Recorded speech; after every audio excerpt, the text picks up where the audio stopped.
Leslie. Okay, then, all right. Yes, with a capital L. Okay, how you guys doing? All right, and then do we have Councilmember Gomez with us? Charlene? I'm sorry, Mayor. Can Do you we repeat have that? Yes, do we have Councilmember Gomez with us? Not at this time. Okay. Okay, and do we have Pastor Dane Davis and I see Captain Wickham. And I don't see Pastor Dane as of yet. He will be calling from his car, so he did say he would be on. okay. So in the event that we have any difficulty with that, Leslie, could I call on you to do the invocation? Mayor Pro Tem? I'm praying that Pastor Dane arrives, or Oh, okay. because it would be a very short prayer. Oh, no, I think I called on you once before. And Yes, we you were good. did. And I know I threw that on you, didn't I? So Yes, I enjoy theology, but I am not. I'm a good. Oh, you know what? It was. I am not. Yeah, not the. Not the. You were Leslie, good. God help us. That's it. Amen. Okay. You were fine. All You right. set us off in the right tone. Amen. I won't tell you Amen. what my son wanted to do. when he Praise was the a Lord. kid. No, my son was a kid. It was rub-a-dub-dub. Thanks for the grub. Yay, Jesus. So, I appreciate him. Yeah. oh, Yes. son, you may not be in. My son just walked in. I'm sorry. Okay.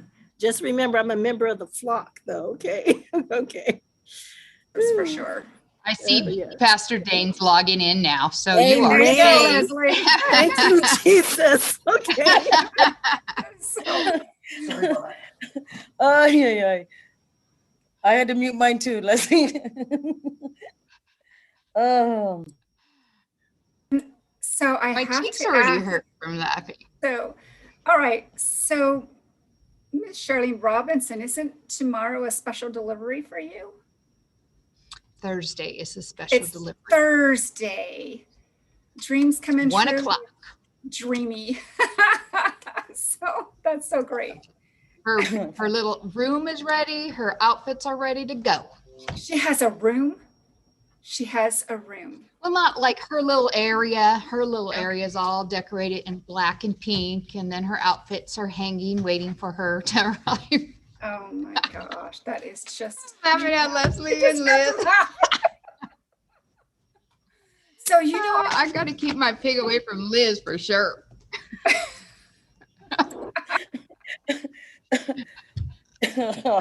I'll leave it alone. so for those of you who Pastor don't Dane, know, thank you for joining us, Pastor Dane. yes, We need an extra special prayer today. yeah. You're welcome. I feel like I just crashed a ladies' party or something. Oh no! It's a Merry Heart Does Good Like Medicine. Okay. So I don't. Oh, we have about 1 minute or so. So I don't know if you know, but several weeks ago, my husband rescued a little tiny kitty from Bear Valley Road and Topaz, right across the street from the car wash. And so I came home from City Hall and he said, I need your advice. And before I could get out of the car, I asked him, do we have a new dog or cat in the backyard? So long and the short is this little baby's life was very tentative, even with surgery. And the good news is he no longer has a tail, but he's the cutest thing. He's more than doubled in size, and he's as healthy as can be. And it was really. So he has no tail. So we have a Manx that was born without a tail, and now we had one that when we rescued him, he had to have his tail removed. And so that's a big deal. Pastor Dane, yeah, you want to get into a conversation, Pastor Dane. Fine, I know. Okay, we'll get off of it. But my Toby is happy as can be. Oh, good. Very healthy. Okay, and so do we have Member Gomez with us yet? Yes, she is on the line. Okay. And Member Gomez, can we get you to say hi or something so we can make sure your audio is good to go?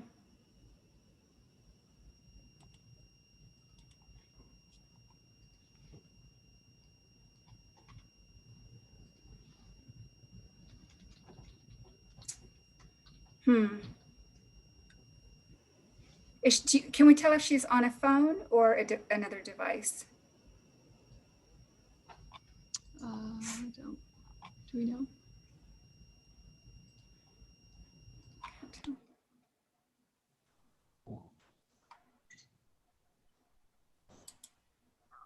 She should be unmuted now. She should be on a device, not a phone. She has I don't- co-host it seems status, like- so.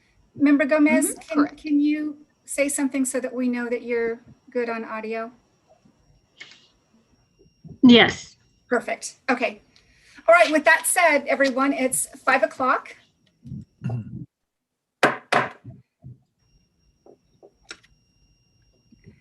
And okay, so good evening.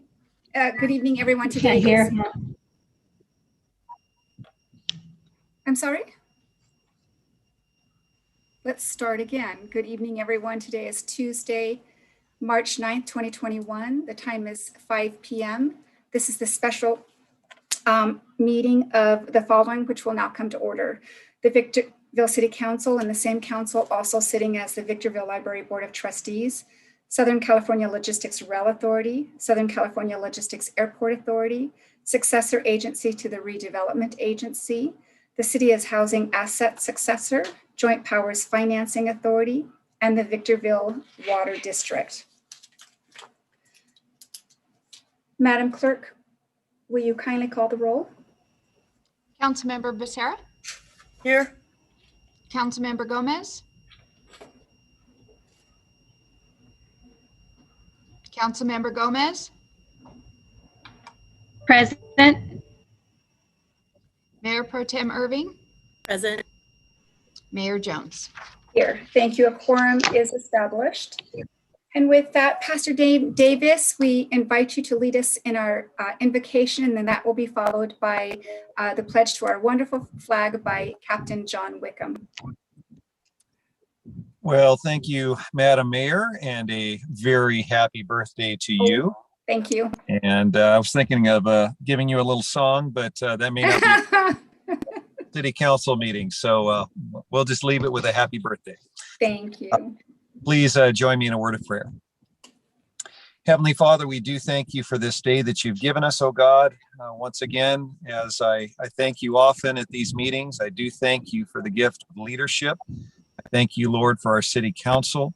And Lord, we do just sometimes overlook the privilege of serving our community. But we thank you, Lord, for these positions you've given us, whether it's as a pastor in my case, or as a city council member, or as one of the city staff. Lord, each of these positions you've placed us in are privileges. So I pray, Lord, that we would treat them as such. Help us, Lord, to once again do what is good and honoring in your sight. Lord, we pray that we would work together in one accord, oh God, in unity for what is best for our fellow citizens here in Victorville. And I pray, Lord, that as good decisions are made by our council in Victorville, that they would send ripple effects throughout this high desert to be a blessing to other neighboring communities as well. Thank you, Lord, for this day. We thank you especially, Lord, for our mayor on her special birthday. And all these things we lift up to you in the name of Jesus Christ. Amen. Amen. Thank you, Pastor Davis. Captain. Please stand and join me in the Pledge of Allegiance. I pledge allegiance to the flag Flag of the United States of America and and to the republic for which it stands, stands, one nation, under God, indivisible, with liberty and and justice for justice all. for all.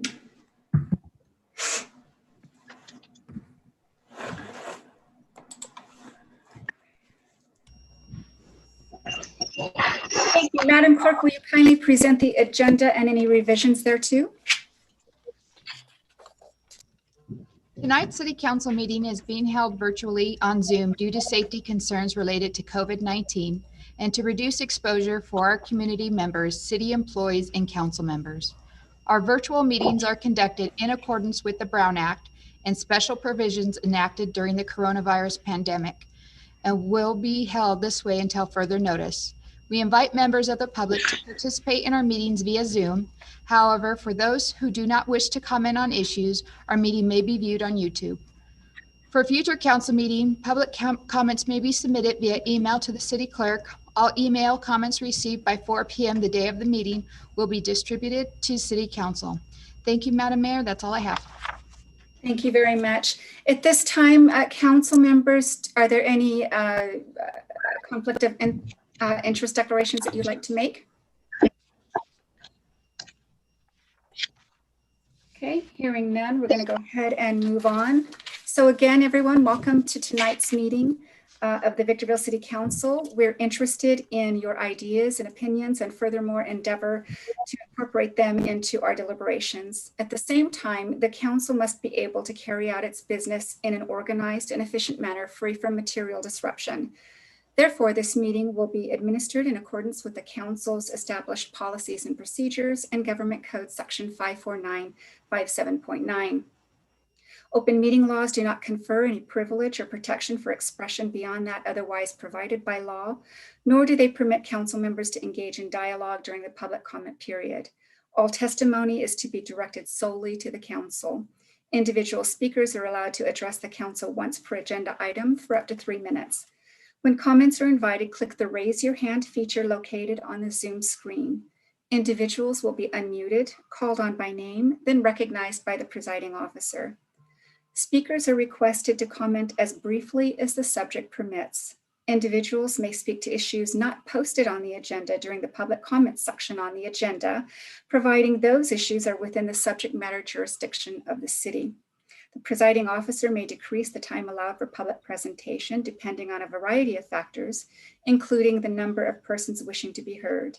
The presiding officer may also take a poll of speakers for or against a particular issue and may ask that additional persons speak only if they have something new to add.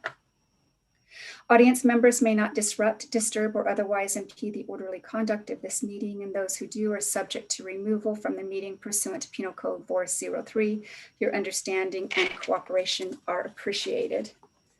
With that said, we're going to move to our first business in order this evening. Public hearings, beginning with item number 1, the VMIS Electric Infrastructure Capacity Expansion and Debt Refinancing. Mr. Metzler. Thank you, Madam Mayor, members of the council. This item is being brought to you by staff representing the Victorville Municipal Utility Services. And as you're aware, VMIS, as we call it, is our electric and natural gas utility, principally providing service to 2 locations throughout the city. The first being the Foxborough Industrial Park, and then the second being the Southern California Logistics Airport. We've been involved in the municipal utility business since 2001. And the genesis for us getting involved in this business, as this business is largely provided throughout the city, excluding those 2 locations we just talked about, by investor-owned utilities. We had first began in 2001, mainly for the purpose of using it to serve as an economic development tool. And back then, that was before the elimination of redevelopment, this was one of the tools that we had available to us to encourage industrial development with a focus on creating jobs and be able to control the ability to provide, but also provide a service at a cost-effective price to customers. And even to this day, when it comes to our electric utility services, we're providing a cost that's lesser than the investor-owned utility service. At both of those locations, you can point to the Victorville Municipal Utility as the critical piece or the largest reason as to why, in the case of Foxborough, customers located there such as Neutro Products or Church and Dwight. Out at SCLA, you can point to customers specifically that are there because of your ability to not only avail capacity, but sell power in quantities at a price that's affordable. Dr. Pepper, Snapple being one, Plastipac being another, and there's a number of additional customers that we can point to. But even to this day, without other tools, such as what we had when redevelopment was around, the VMIS electric services is probably the greatest tool you have available to encouraging industrial development at both of those industrial parks. The reason why we're here, I think largely as a product of the success we've experienced over the years, having added a number of industrial customers. And it's important to know we have no residential customers connected to our service. They're all industrial or commercial customers. And so with that, we're here largely as a product of our success. We are dealing with some capacity constraint issues to the point where, if not addressed and addressed properly, we could find ourselves in a position of not being able to grow with the customer demand. Saying it differently, we need to expand. We're at the point in time where we need to expand our electric utility services if we're going to continue to be able to accommodate new industrial customers at both of those locations. So with that, and being that this subject is a fairly complicated subject, we did want to have a very specially focused meeting with you, which is why the reason for the special meeting. This meeting is one of likely two steps that we'll have with you to get ultimately to the point where we're going to recommend refinancing existing debt and issuing a new money piece to actually fund the capital needs. But before we get to that latter part, the item before you tonight is going to be focusing on an ordinance that establishes rules that enables us to do what we need to do to expand the utility, and then also adopting a resolution that will effectively allow us to be reimbursed from the financing to the extent we have to make expenditures in advance of that actual financing. So with that, I won't steal any of Brenda's thunder or any more of her thunder. They've actually put together a very, what I would characterize as a very good and pointed report that's in your agenda material, but also Brenda's led up the preparation of a presentation for you. So I'll turn it over to her right now, unless you have any questions or comments in advance. Yeah, Ms. Hampton, go ahead, please. All right. Can you see my screen? I can. Okay, excellent. Thank you, Madam Mayor and members of the council, and thank you to the city manager for teeing this up for us. I'm here today to provide you with some information on Victorville Municipal Utility Services electric system, including our plan to address some potential future capacity shortfalls and to describe some decisions related to financing of that project and addressing our existing debt. This is our agenda for this presentation. Again, we'll give you a little bit of background on VMIS and on the capacity expansion project. Then we'll delve a little into the existing debt and the debt management policy and disclosure issue. Talk about a financing plan, the team and the schedule for financing. And finally, we'll talk about the two documents that are in front of you today. Keith covered most of this. We were established in January of 2001 by the City Council. And the primary purpose was to provide some low utility rates to the existing businesses and be able to attract new businesses to provide jobs and growth to the city. We provide electric and gas services to, as he said, industrial and commercial customers only, no residentials. And VMIS funds are not part of the general fund, but are part of a separate enterprise fund. At SCLA, which is what we're going to talk about today. So we have it at Foxborough and SCLA. We're going to talk specifically about the system at SCLA. VMIS provides interconnection and distribution services from the Southern California Edison transmission and distribution system to VMIS customers. In 2020, VMIS provided 78.26 million kilowatt hours of electricity to our 70 customer connections.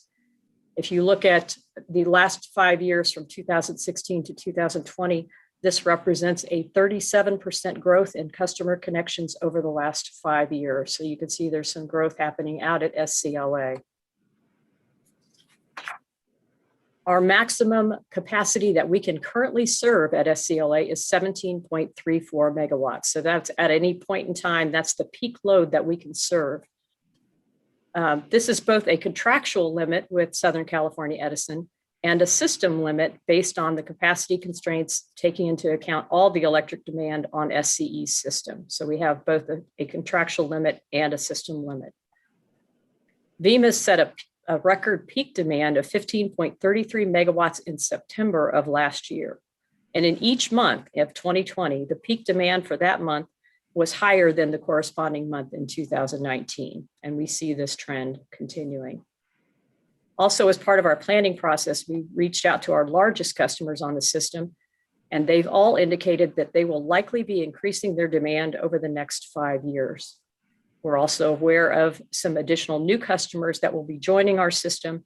And of course, we anticipate additional customers over the next 5 years. So why is this important? It's because we are rapidly encroaching on our capacity limit, and we can't go beyond that without some significant consequences. So our conservative load growth estimates show that we could possibly even exceed those limits as early as August of this year. So what happens if we do that? Well, first of all, the consequence is that this limits our ability to serve the expanded power needs of our existing customers. It also restricts our opportunity to offer options for new customers coming in to attract and serve new businesses. Should we exceed our system capacity, there's a risk of a system outage, as well as the potential for equipment damage that could result in extended outages out at SCLA. So those things that we definitely want to avoid. In 2020, the council approved a contract with SCE to perform a study to evaluate options for increasing our capacity at SCLA. Out of that, there were 3 options.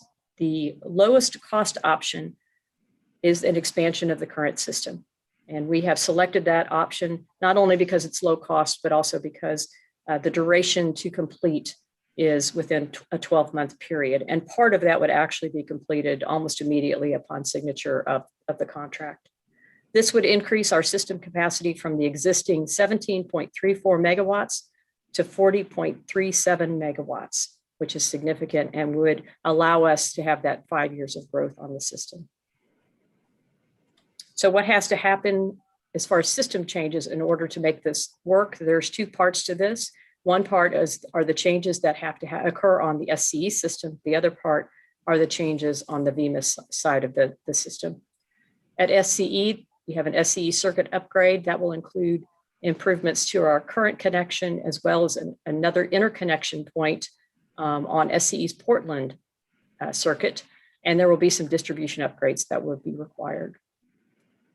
On the VEMA side, we're going to have the addition of 3 transformers, a capacitor bank, a DC battery backup, installation of 2 additional circuits, and then the supporting equipment, instrumentation, and infrastructure that's required to be maintained.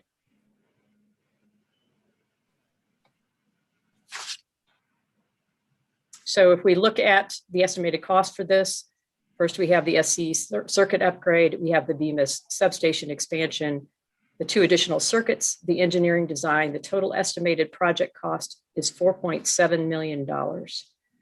We have a couple options for payment, and one would be cash, one would be financing. So as part of this and deciding what option we would go down, we did a review of our current finances, our estimated forecasted finances, and existing debt. And at this point, I'm going to turn it over to Bobby McGee, who is the City of Victorville Treasurer and the Director of Finance. He's going to discuss further the existing VEMA debt and the city's debt management policy. Thank you, Brenda, and good evening, Mayor Jones and members of the council. The VEMA's existing debt profile, as you can see on this slide here, there is a variable rate lease revenue bond that was from 2007. There's about $48 million in existing debt on that particular bond. And then there's a general fund loan agreement that has about $5 million. The council's, I'm sure, familiar with that. That was scheduled to be repaid at about $1 million a year, which we budgeted and received on July 1 of this year. And we addressed that during the first quarter budget review, as well as the mid-year budget review that was received. Next slide, please. So the existing 2007 bond as I had mentioned, has about $48 million left on the principal of that. And when that bond was issued, it encumbered a number of city assets. It also included a variable rate obligation, which is subject to a weekly reset. And while rates have been low recently, over the life of this bond, we've seen pretty wild fluctuations in the variable rate. And it's quite difficult to budget for that, not knowing what the rate will be at any given week, at any given year into the future. So the debt service on this bond is currently paid by VMUS, but ultimately if VMUS were to default on it, the general fund would be on the hook for this. Next slide, please. And then, as I had mentioned, the general fund loan agreement, a large part of this has already been repaid. In 2018, VMUS entered into a loan repayment agreement with the city at a low interest rate, essentially equal to the annualized LAIF rate of return. And this loan is subordinate to the bonds and would also be subordinate to the proposed 2021 bonds. But we do anticipate in a review of VMUS's finances that this general fund loan agreement would be continued to be repaid on its current schedule. Next slide, please. And that brings us to the debt management policy and the updated disclosure policy. So as the council is aware, in 2018, the city approved a settlement agreement with the SEC.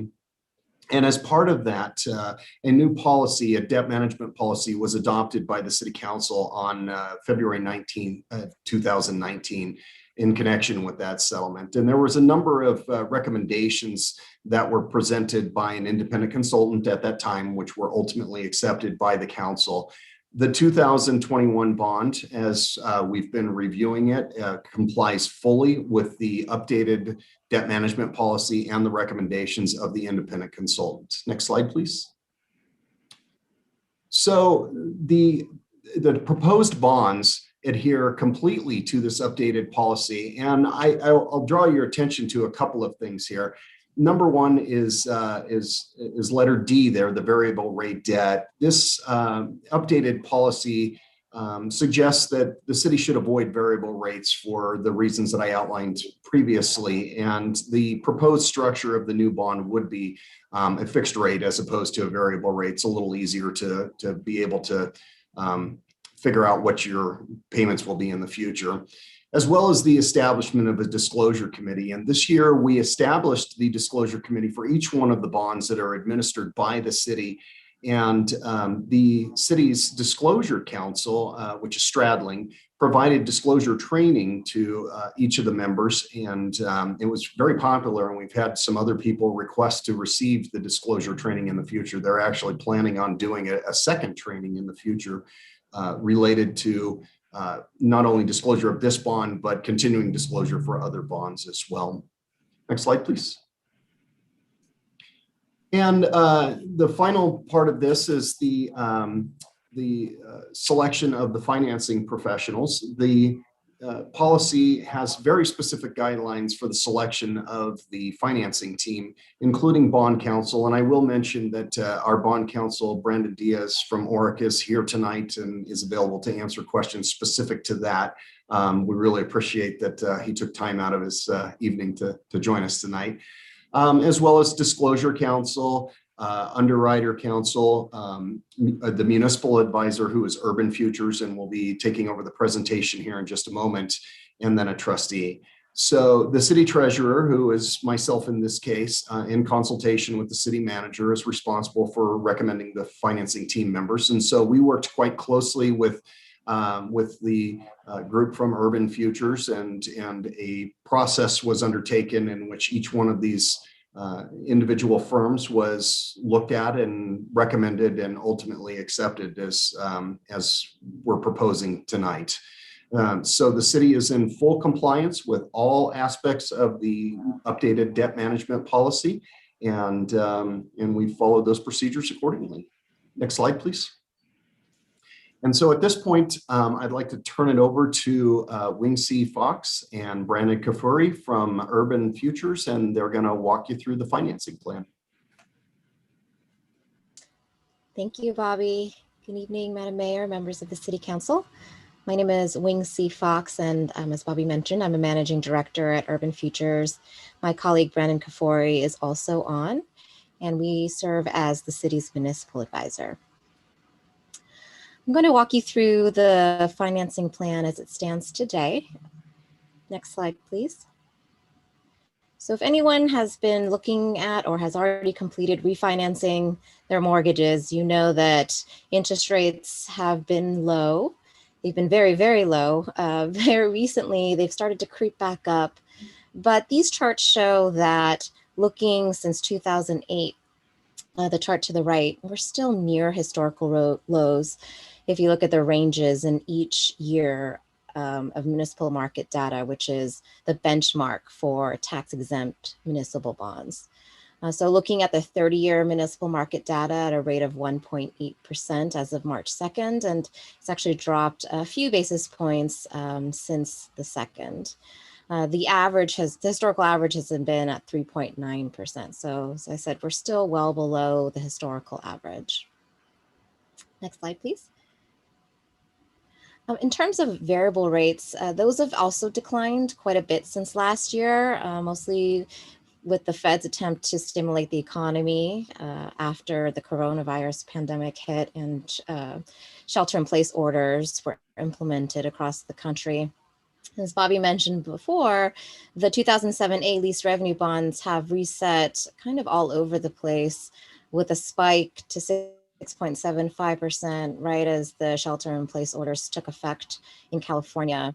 Overall, since January 2020, the average weekly rate reset has been about 0.53%. Next slide, please.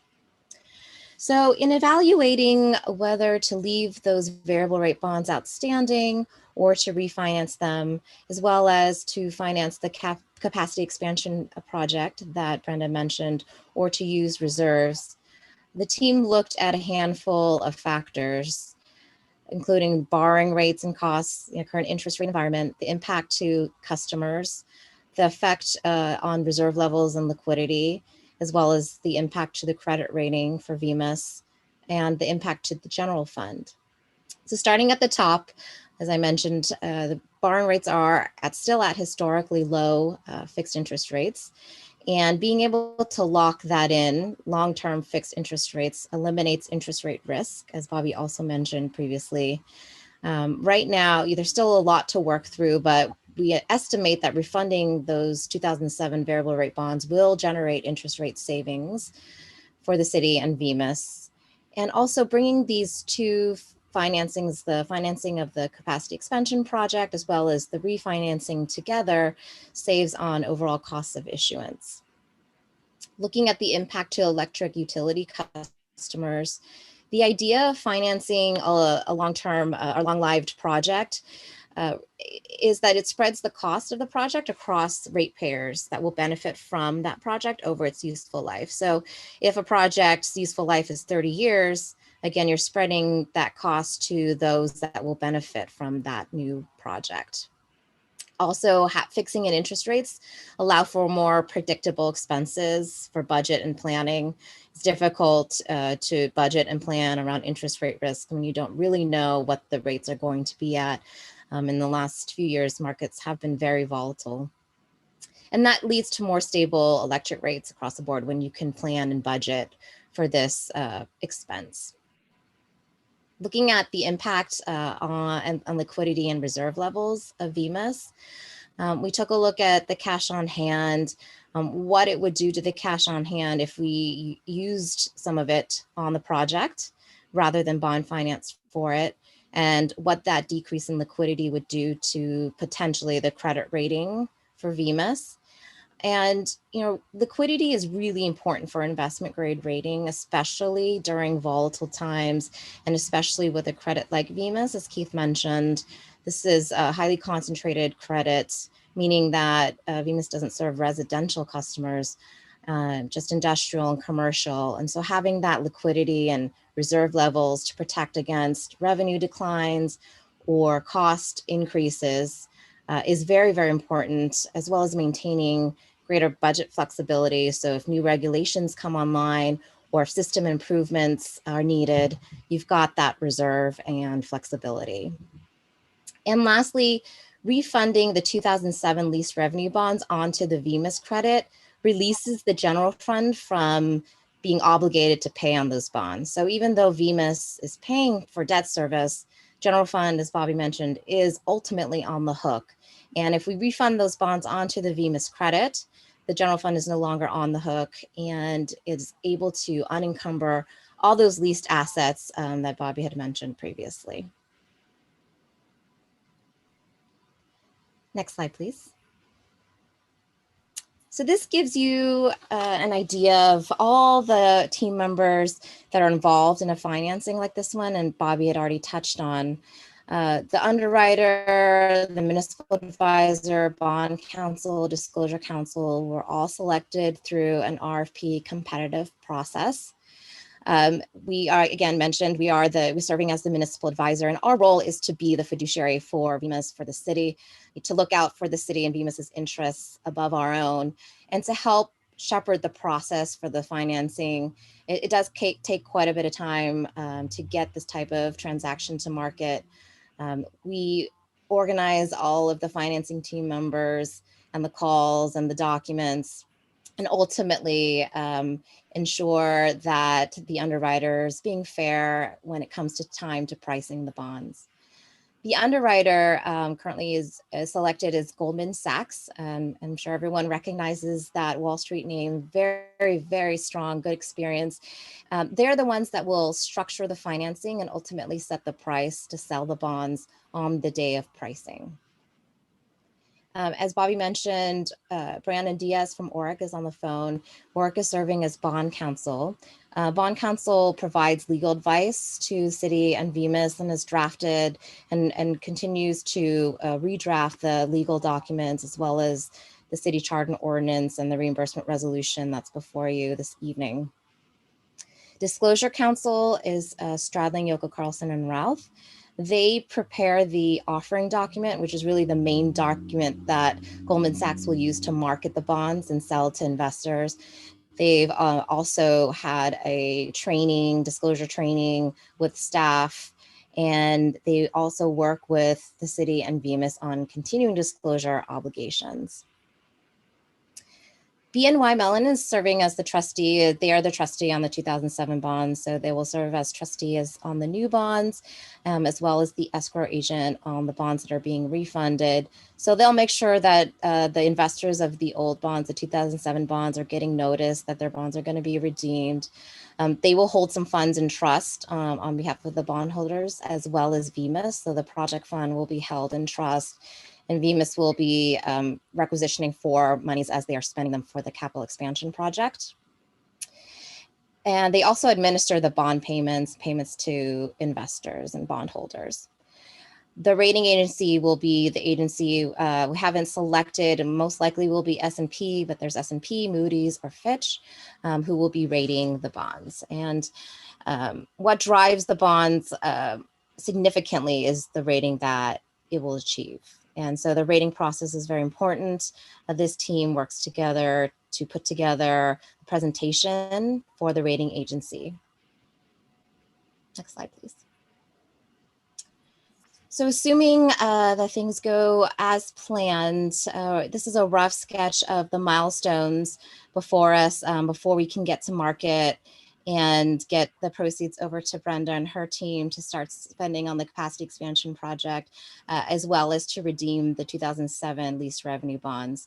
So it is anticipated that we would come back to council with the final form of the legal documents that I mentioned that ORIC is drafting, the offering document that Stradling is drafting, resolution that authorizes issuance of the bonds. And at that time, we'll have a better sense of what the interest rates will look like, what we will be able to lock in when we price, and give good faith estimates on the savings as well as the debt service on the new money bonds.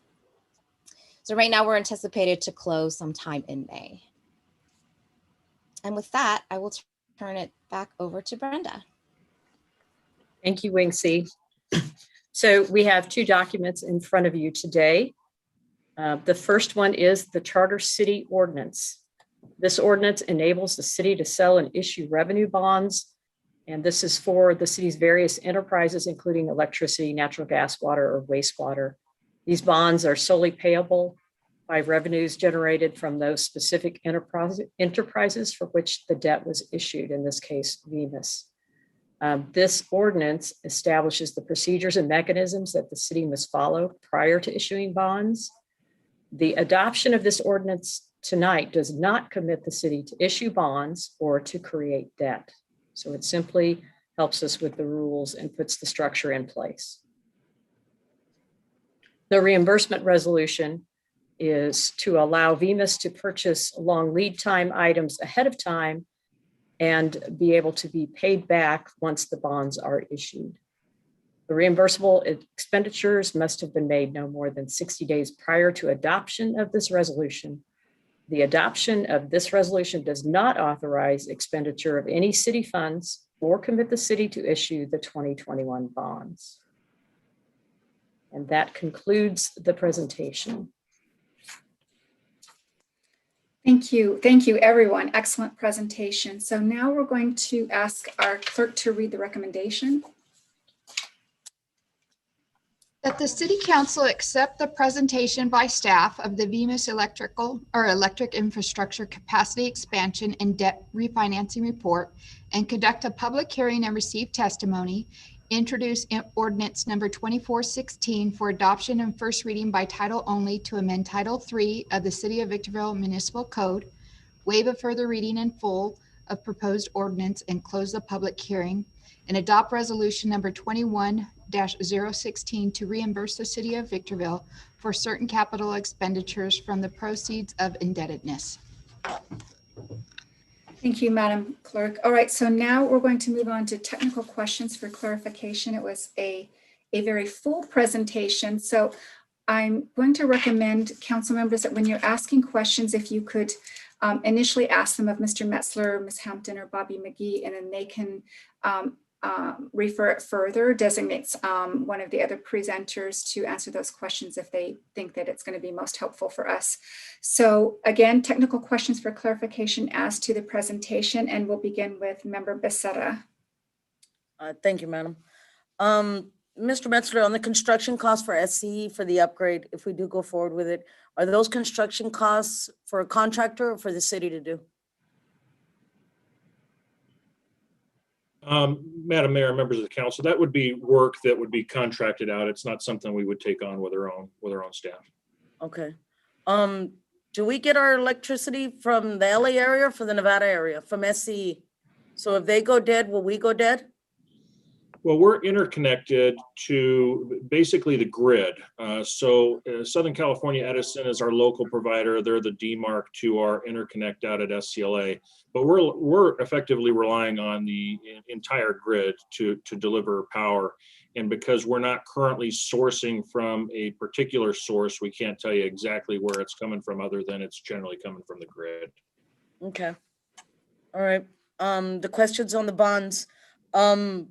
Right now we have the city property that's up for collateral on the bonds. If we refinance the bonds at a set APR, the property that we have up for collateral will be released? That's correct. And that's a very valuable point to make, very important point to make. And it's very valuable to us as we administer. You may recall in previous years, especially when there was contention over the golf course and there was a conversation about potentially shutting down the golf course. Golf course happens to be one of the facilities that's collateralized under the existing variable rate lease revenue bonds. And one of the advices that I offered to the council back then, and it was a part of my recommendation against shutting down the golf course when the council was considering it, was because if you do so, you would effectively be violating existing bond covenants that are in place that effectively require you to operate and maintain it so as to make sure that you're doing your best to ensure the proper value associated with that asset that's effectively serving as collateral. But while the council is largely aware of that, there are a number of other instances where we've ran into issues. Say, for example, we have a city facility And we've been approached many times by telecommunications companies that want to put up cell towers. And it's been a very difficult process because we've effectively had to go to the letter of credit bank to actually get approval before we take on those kinds of transactions. So the covenants that are in place have impaired our ability to operate to several degrees. So having these bonds removed, having the covenants removed, will provide us with some better flexibility with respect to the use of some of our existing assets. Good, thank you. Last year we paid $601,495 in interest because of the fluctuation. In March, it was 6.75. That means half of that came from March alone, because March alone comes to 290,250. At February, right now, we're paying 0.7. That's a $3,000 interest rate. We would settle somewhere between 0.7 and 6.75, depending on when we vote and when we get this all tied up. I certainly would hope so, is the answer I can give you. But perhaps Wing C, she may be more in tune with where the market is at, and maybe can dial it in with a better range than the one you just gave us. Thank you. Thank you, Mr. Metzler. So this is refunding onto a completely different credit. And the reason why we're able to release all those assets, it's because the pledge to the bonds will now be VMIS's net revenues. And so this is a new credit that we need to go through, as I mentioned, to the rating agencies. The rating will drive the borrowing rate, but it will be different borrowing rate than what the city would do on general lease revenue bond structure. So it's hard to say. I don't want to say right now. When we come back in April, we will have good faith estimates to show you what we think the savings will look like, what the debt service savings will look like. Markets has been volatile, but as I mentioned, we're still at historically low interest rates. So even being able to borrow, say, 30 years at 3.5% would be fantastic. And the refunding also would be shorter than that. We would match the final maturity. So that would bring true interest costs down. Okay, yeah, which would also bring down so the new debt cost is going to be towards VMIS, which would release all of our property, which would make our credit rating go up as a city as a whole, correct? We did go through a private issuer credit rating with the city. I don't know, Mr. Metzler, if you want to talk a little, but we are in the process of making it public. I think it'd be okay to share a little bit about that, yes. Okay, yeah, so, congratulations to the city in that it is very strong. We went to S&P for an issuer credit rating and got a very, very strong rating. So yes, the city, if it needed to access the market, would be really well positioned to access the market, and should be very, very proud of, I guess, the upcoming news of the release of what the rating will be. Okay. Thank you, ma'am. That's all the questions, Madam Mayor. Thank you. Thank you. Member Gomez, technical questions?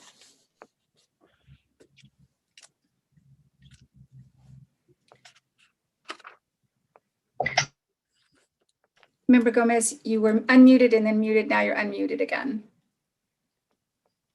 Okay, so I have a lot of questions, and most of these questions were emailed just promptly before the 5 o'clock meeting.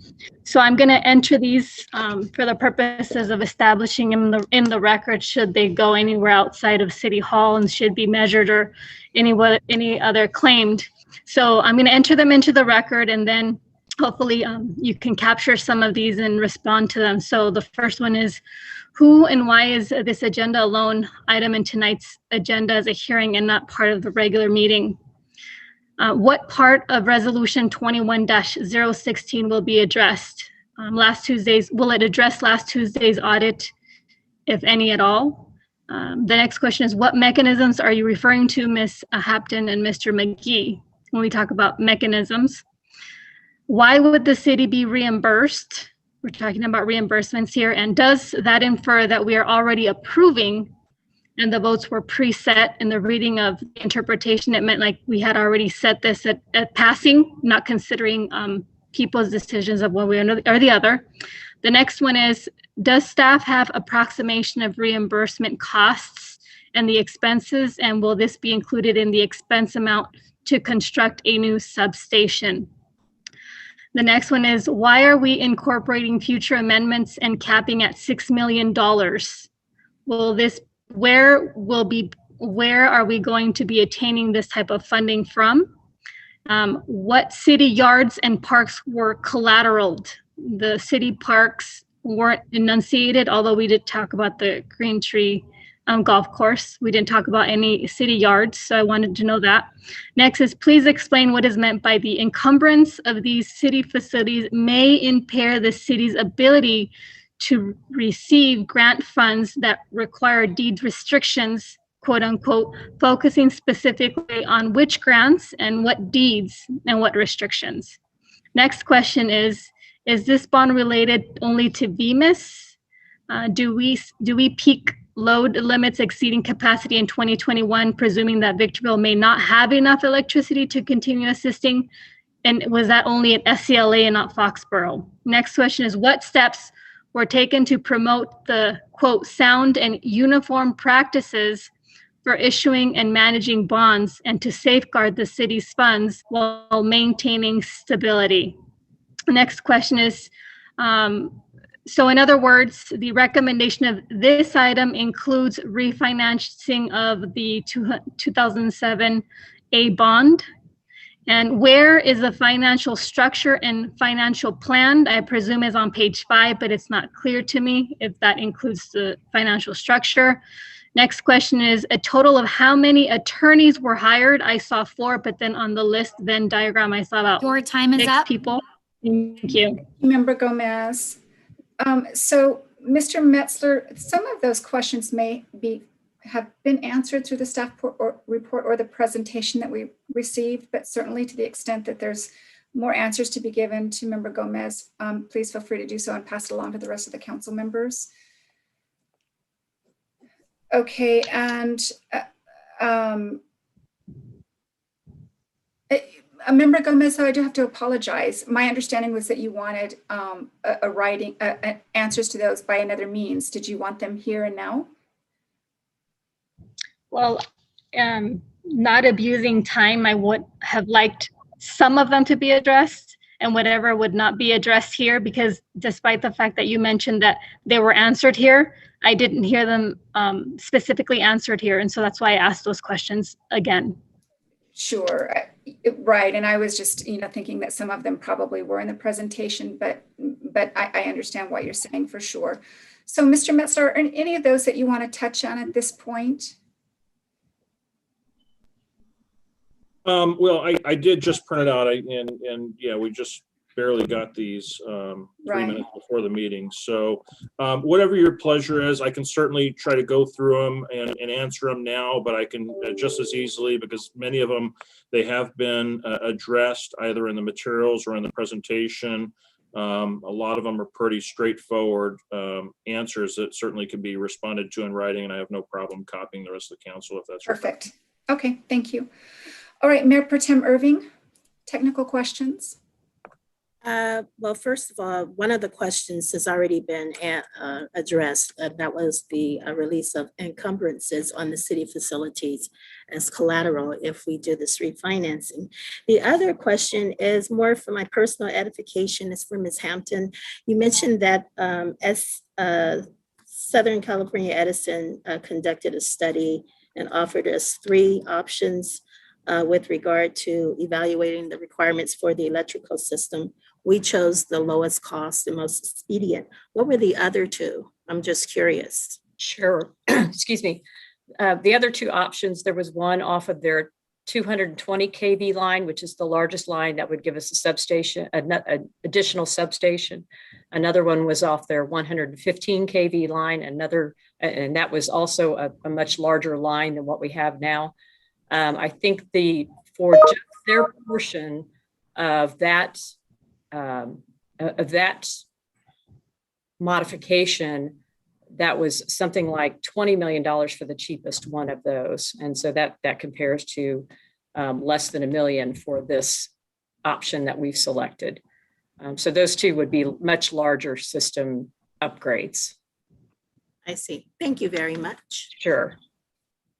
Thank you. And then I just heard a little bit of feedback. So for everyone that is on, if you're not speaking or planning to speak straight away, could you kindly mute your microphone? It would be helpful. Thank you. Mayor Pro Tem, was that it for your questions at this time? Thank you. All right, so I have just a few, and I have to echo the sentiments of two of my colleagues. I really like the idea of unencumbering lease assets. And because that, I think certainly will help our credit rating. So on that note then, with what is expected to come out on the S&P credit rating, if we proceed with this, and get to a place where we sell the bonds and refinance and so forth and so on, is that going to actually then improve our rating further? Do I understand that correctly? Do you want me to address that, Mr. Metzler? Yeah, and from my understanding, the rating that we're about to announce is speaking to the city, more so speaking to its general fund. But I believe there's another rating forthcoming with respect to the rating of the bonds, and there are two different things. And Wing C, you want to elaborate on that? That's right. And as you can imagine, a lot of different factors go into a rating. It's really a summary of a lot of different factors that the rating agencies look at. For general fund type credit, liquidity, budget flexibility, management, having strong policies in place are just some of the few, and also how much the debt burden is. So this definitely helps from a debt burden perspective, although it is clear that VMIS is paying for these bonds. As I mentioned before, general fund is on the hook. So I don't imagine that the rating would be upgraded just for that factor, but the rating is very strong. And so if the city, were to want to access the market in the future, certainly in a very good position to do so. And Mr. Metzler is correct that the rating on the bonds will really be a rating on VMIS and the electric fund, since that will be the pledge is the net revenues of the electric fund. So if City Hall becomes unencumbered, I mean, certainly there's a benefit there, I would expect, in terms of, right? The benefit I would envision more so would be on the credit rating for the city, Right. not so much the Right. price. Right. And so, and the city would likely have to go out and have a new credit rating done. The credit rating that we're talking about for the city actually was done more so related to involvements we've had in negotiations for new power purchase contracts. And as we had been negotiating new power purchase contracts with electricity providers, one of the challenges we had in many of the negotiations was proving our creditworthiness beyond just the financial statements, the annual statements that you annually see. And so we actually started that process late last year, mainly for the purpose of helping prove to those that we were negotiating with that there was creditworthiness on the city's side of the equation. And as it just so happened, we were able to get a confidential rating that we used for negotiation purposes. But as we've been asked to make the rating public, since that time of the last confidential rating being done, Measure P had passed. Things have changed that likely need to be evaluated further. So my understanding is that's what S&P was tasked with doing before coming out with a public rating for the city, not the enterprise. Right. Okay. All right. And then I noticed in one of the slides, we hope with this that we'll get to 40.37 megawatts. But did I understand that would handle only 5 years of expected growth? And is that going to be sufficient? So we were looking at 5 years of growth to make sure that we could reach that. And it really depends on what new construction we might have out here, new customers, what expansion happens with our existing customers. But based on our latest forecast, it will be sufficient for the next 5 years. Beyond that, we may need to look at other options and other opportunities to expand further. So yeah, that's right now, that's the window that we're looking at is the next 5 years. Okay, But I think adding to that, it's important to note, and I believe it's on page, well, it's the third page of the actual report, and I think it's page 13, I'm sorry, page 14 of the agenda. And a part of the decision-making tree as to go with the option that's before us, which is the enhancement to the existing 33, 34 kV interconnect. There's two elements that factor in that keep us from just jumping to the 115 or the 220 upgrade. And one is cost, but the other is the duration of time. And we're sensing a need to immediately react, especially to some uses that we're aware of on the horizon. And for us to be able to serve them, we need something sooner than 60 months is the other part of the decision-making tree that we had to look at. But that notwithstanding, as we move forward with this upgrade, we'll continue to monitor and start the planning process for those other upgrades, because we know as we continue to grow and we want to grow, we're going to be quickly faced with the decision as to how do we upgrade next? Do we jump to the 115 or the 220? And then how do we do it? Kind of like what we're dealing with today. okay, and then I noticed also that we're looking that to, if projections go out the way that, based on past demand, we're looking to peak out in August 2021. But if we move forward with all of this, I mean, what's the likelihood that we can get any expansion to keep something unfortunate from happening? Right. So actually, we'll be coming back to you with the agreement on the Southern California Edison process, the project to expand our capacity. And assuming that goes through, then it's a two-phase process. They can actually give us the first 11.5 megawatts almost immediately after we sign the contract. So that will get us past that peak. Okay. Terrific. And then one last question, and I'm sorry to ask this, but I just don't know. One of the slides that talked about in May that there would be selling of the bonds, and then the next step in May would be closing the bonds. So after the sale occurs, is the point to which you get the closing of the bonds, is that just administrative tasking? Mr. Metzler, would you like me to address that? So yeah, so that when we refer to the bond sale, that's when you lock in the interest rates. So once those are locked in, Brandon Diaz from ORIC does his magic, and a lot of documents need to get executed for the closing. So it takes typically about 2 weeks. In this case, we're pushing Brandon to maybe get the documents in line so we can close in 1 week. Okay, great. All right, well, those are all the questions I have. And we're now going to open this up for our public hearing. And we're going to take public testimony. Madam Clerk, do we have any requests to speak? Yes, Ramiro Rodriguez. Welcome, Mr. Rodriguez. Hold on. Can you hear me? Yes, welcome. Awesome. Let me start my timer. Boom. Let's go. Okay.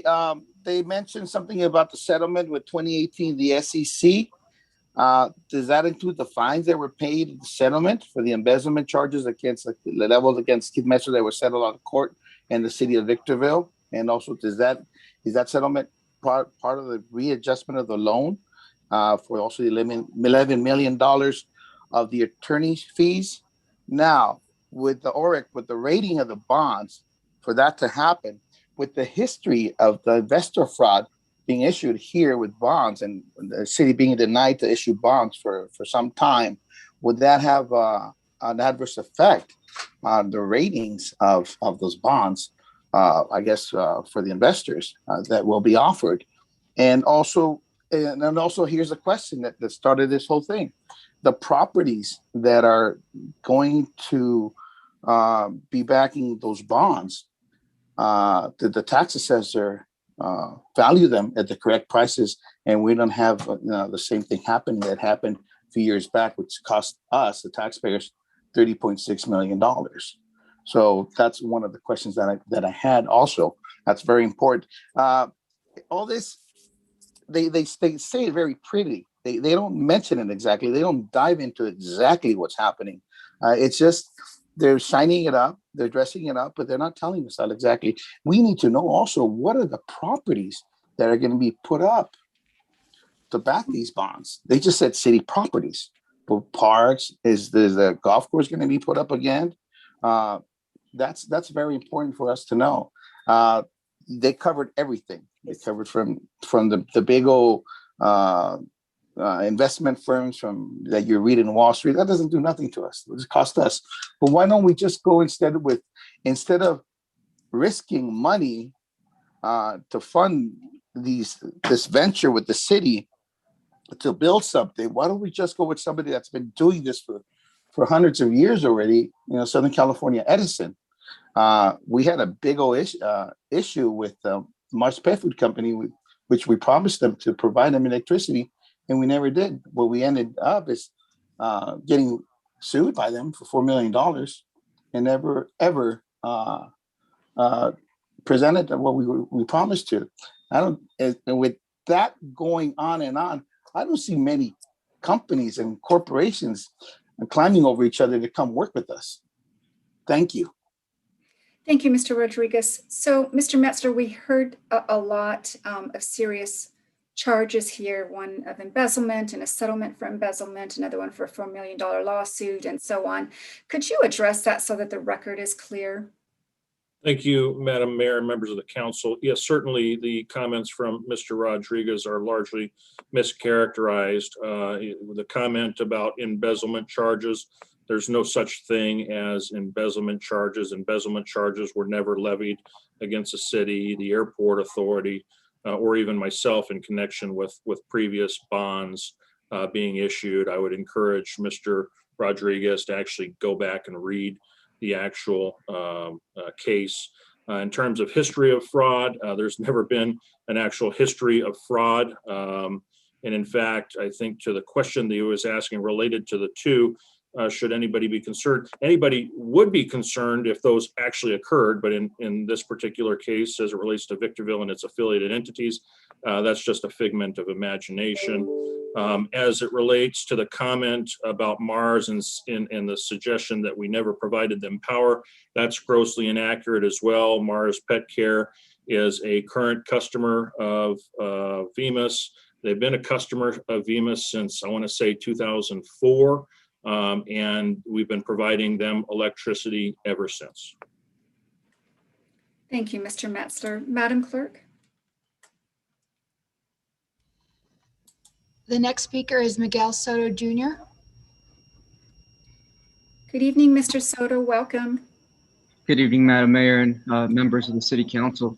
I just wanted to thank the City Council for asking the right questions and really being involved with this proposal. I just wanted to express my gratitude for that, and I'm sure the audience feels the same way. So thank you. Thank you, Mr. Soto. Madam Clerk? The next speaker is Maggie Martin. Good evening, Ms. Martin. Welcome. Thank you, Madam Mayor, and happy birthday to you. Thank you. How old are we now? 49? That sounds about now right. those days are long gone. You and me both. So listen, I listened very closely throughout the duration of the presentation, which about 75% I could follow. Then when it got into a little more technical, I'm like, okay, I'm lost. But the bottom line for me is it pointed out clearly the reasons why we need to have this. If we don't have it, at some point we could run out of power. That's my very simple-minded analysis of it. So I would encourage the council to vote in favor of this agenda item. Thank you very much, Madam Mayor and Council. Thank you, Ms. Martin. Madam Clerk? Valentin Godina. Thank you. Welcome, Mr. Godina. Can you hear me? Yes, welcome. Thank you.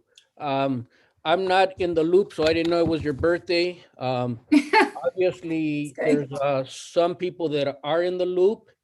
And I wish you would include information to the rest of us, like the special meeting. The special meeting was not properly announced.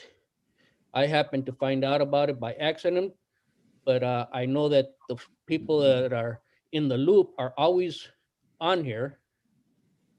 And I don't know if this is a Brown Act violation, but you have an attorney that has been investigating Barstow for violations of the First Amendment, and he's very interested in shining the light on Victorville.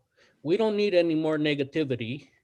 So if we can have special meetings that address the issues, like the next items that you have on there, you promised the city of Victorville, the residents, the voters, that it was going to be presented at the next city council, but yet you have it here under a special meeting. That sounds very shady and very suspicious, and we don't need that. Now, as far as the items concerned, Councilmember Blanca Gomez, who I do not agree with many times, but on this one, she asked some very important questions, and we did not get the answers to all of them. Contrary to what your inner circle gadfly says, that she understood everything, everything was not explained. The properties that were used as collateral, one of them was mentioned that it was the golf course. No other properties were mentioned. Now, the golf course, is that why we spent so much money, taxpayer money, in propping it up? Because now we can see that it wasn't for the benefit of the people living around the golf course. It was for the benefit of not going into financial trouble. If that is so, just please explain that and say so. Okay, don't hide it under we're protecting people's property values and the looks of Victorville, because that's not true. And so what are the other properties that are being used for collateral? Because obviously it's not Old Town, because nothing's going down to Old Town. So what are the properties that are being used?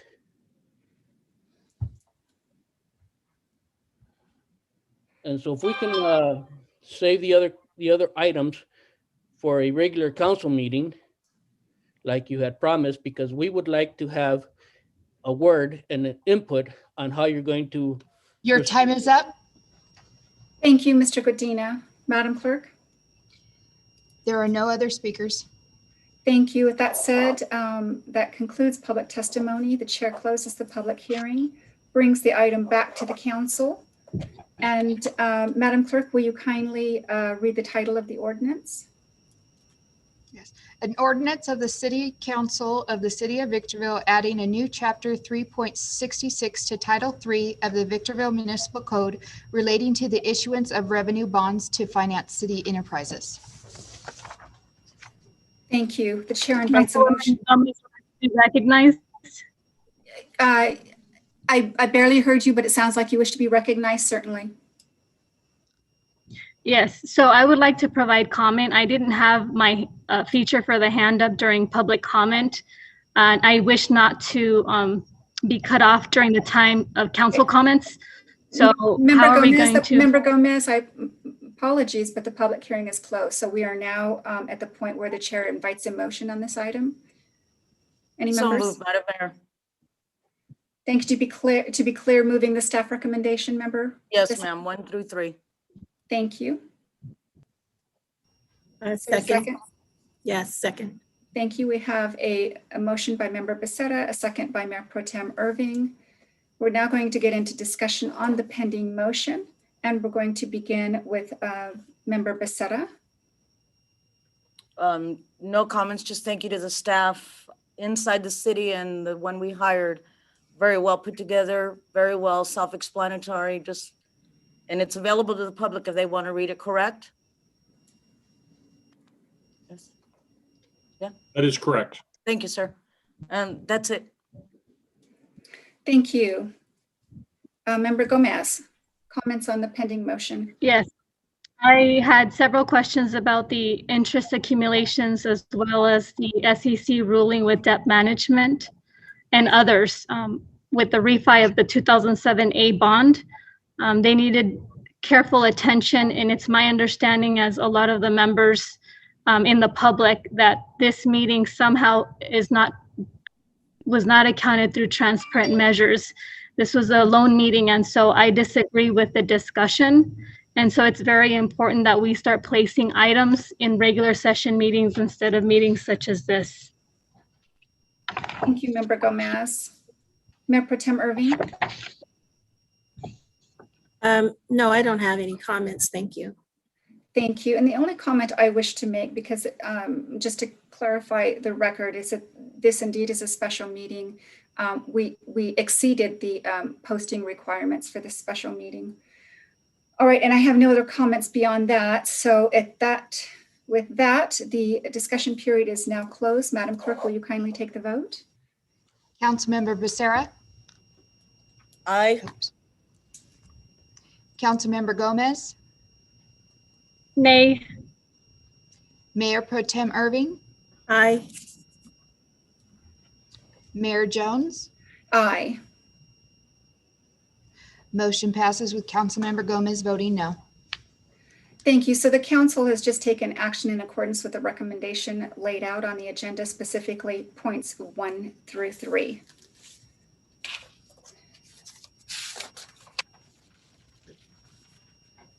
We're now going to move to our next business in order, which is written communications. And this is discussion and possible action for filling the city council vacancy. And so with that said, we're now going to embark on the first steps towards determining how to fill the vacant seat that resulted from Rita Ramirez's removal from office on March 2nd, 2021. So just to start off with, there are solid arguments to be had in favor of each option available to this council about how best to fill the position. Having organized this process a number of times in the past, it's very possible that there may be strongly held positions and disparate views about how to fill the position. So with all of that said, I feel very confident that we'll be able to come to a consensus on what the most reasonable course of action is. So the first determination that we're going to have to make tonight is whether we wish to hold a special election or do we wish to make a provisional appointment. So with that, I'm going to hand this over now to Mr. Deportnowski to further introduce the item. And members of the council, you have before you a memo staff report from Charlene, which I helped draft. Essentially, your options are governed by Government Code Section 36512. And given that the vacancy has occurred in the second half of the term of a council person, you essentially just have two options with respect to filling the vacancy. The important thing to keep in mind is that you have to take action within 60 days from the date of the vacancy. Namely, you need to take some form of action or give some form of direction before April 30th of this year. So you're on a very tight time frame. The two options are essentially, as you noted, to fill the vacancy by calling for a special election or to fill the vacancy by an appointment. With respect to a special election, what that would require is that you would pass a resolution prior to the 60-day time frame and ask for the calling of a special election. Per the provisions of Government Code Section 36512, that election could not occur until the next regular election, which is November 2nd of this year. So you essentially would have a vacancy between now and the date of November. I believe it's actually November 2nd, yes, 2021, if you went the special election route. If you went that route, the person that was elected in November of 2021 would only serve for the remainder of the incumbent's term, which would mean essentially that they would just have one more year on the council, and then you'd go back to your regular election in 2022. If you decide to go the appointment route, then the appointee, who you would have to appoint prior to the end of the 60 days, would serve for the remainder of the term of the prior council member. Namely, they would serve up until the November date 2022. So your choices are essentially to go to a special election, have a vacancy for essentially the next 9 months and then have somebody elected to serve for a 1-year term versus appointing somebody that you could do within the next 60 days. And that person would serve the remainder of the term until November of 2022. To call a special election, the memo points out that the costs that were incurred back in 2017, 4 years ago, were approximately $135,000. I think it's very fair to assume that any costs of a special election at this point would be significantly higher, especially given the emphasis on mail-in voting and the issues related to that. I don't believe the city clerk's been able to get an updated quote, but I think given that this special election was 4 years ago, you'd have to factor that into the cost. With respect to an appointment, you don't have any procedures in place on how to do that, so you have some discretion about how you would like to proceed should the council decide to go that route. With that, I'm glad to answer any questions.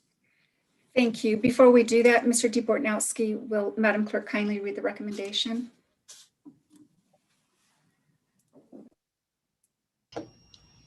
Any action is at the discretion of the city council. Thank you, Madam Clerk. All right, technical questions for clarification as to the staff report only. We'll begin with Member Becerra. So the special election could cost up and exceeding 135,000. So they would only serve for 1 year. If we make an appointment, 77% of the voters came out in November and voted for us. Not that we all agree with who won, but the voters came out and voted, 77% of them. So if we do an appointment for what's the next in line, maybe an interview process, can we interview 3 to 5 of the next in line, Mr. DeBornowski?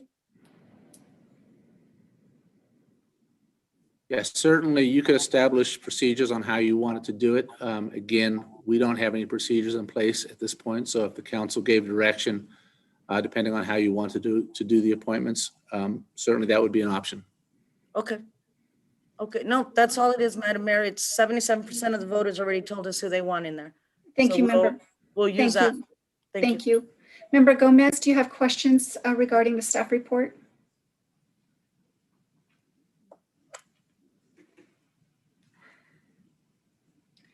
Member Gomez, we see that you're still muted. Could you unmute yourself, Member Gomez? Thank you. Yes. So my question is to the city council and the city attorney and the city manager. So is that those people that I enumerated considering appointing Ryan McCachran? So Member Gomez, these are technical questions for the city attorney as he prepared the staff report. During this meeting, we are not going to discuss members of the public. It's not within the purview of the council. So do you have any questions as it relates to the staff report? Yes. Becerra asked the next 3 in line, which includes Ryan McCachran. So that was a question that I posed because of that. The next question is there a possibility for the city to be drawn into the courts in just because of the vacancy or the fulfilling of a vacancy? There's always that possibility. In order to do that, the person who has vacated the seat would have to go through what's called the quo warranto process, which would require that they then reach out to the Attorney General's office. The Attorney General's office would probably then review the facts and circumstances relating to the declaration of the vacancy and make a determination as to whether the person that has lost the seat would then have the ability to bring an action in Superior Court. So certainly there's always that possibility. You can't guarantee against that. That's always the case when a vacancy occurs on a city council. Okay. And if such a thing were to occur, is it possible that everything that we decide on from now to then would be exonerated or rescinded by any chance? You know, it's hard to determine what a Superior Court would do. Ironically, in one case that we had previously looked at, a city council had appointed a replacement, and by the time it had gotten to trial, the judge in that case actually determined that the trial was actually moot because a new person had been elected, and by the time it got to trial, had been reelected. So essentially, The issue is going to be whether or not the replacement person is legally allowed to be in that seat. A very hard burden to overcome. So yes, there's always a possibility of a challenge. The chances of it being successful, I think, under the circumstances are very remote. And can the city face legal ramifications for fulfilling a vacancy? Again, I don't believe there's any financial ramifications of it. What would happen if there was deemed to be some inappropriate action is that they would replace the person on the council with the person who was unseated. I'm sorry, that last part, would you mind detailing it differently? If the court determined that something was wrong with respect to the proceedings and that something was done erroneously, then I believe their option would be to basically reinstate the person that had been unseated. I don't believe there'd be any real financial implications with respect to the city either way. Okay, and then my last question is, how many days and what would the day be to get a special election? You might have said something about November, but I think I heard different dates. Correct. If the city wanted to go the special election route, the first date that it could do it per the provisions of the government code would be the November 2nd date of 2021. So the seat would remain vacant until that time if you decided to go the special election route. And at that point, whoever was elected would just serve for a one-year term. And at that point, whoever was elected or appointed. Oh, no, I see what you're saying. So from now until November 2nd, it would be empty. And then from November 2nd, they would finish the entire term, right? That's what you meant to say? Correct. All right, I have no further questions. Thank you. Thank you, Member Gomez. Mayor Pro Tem Irving.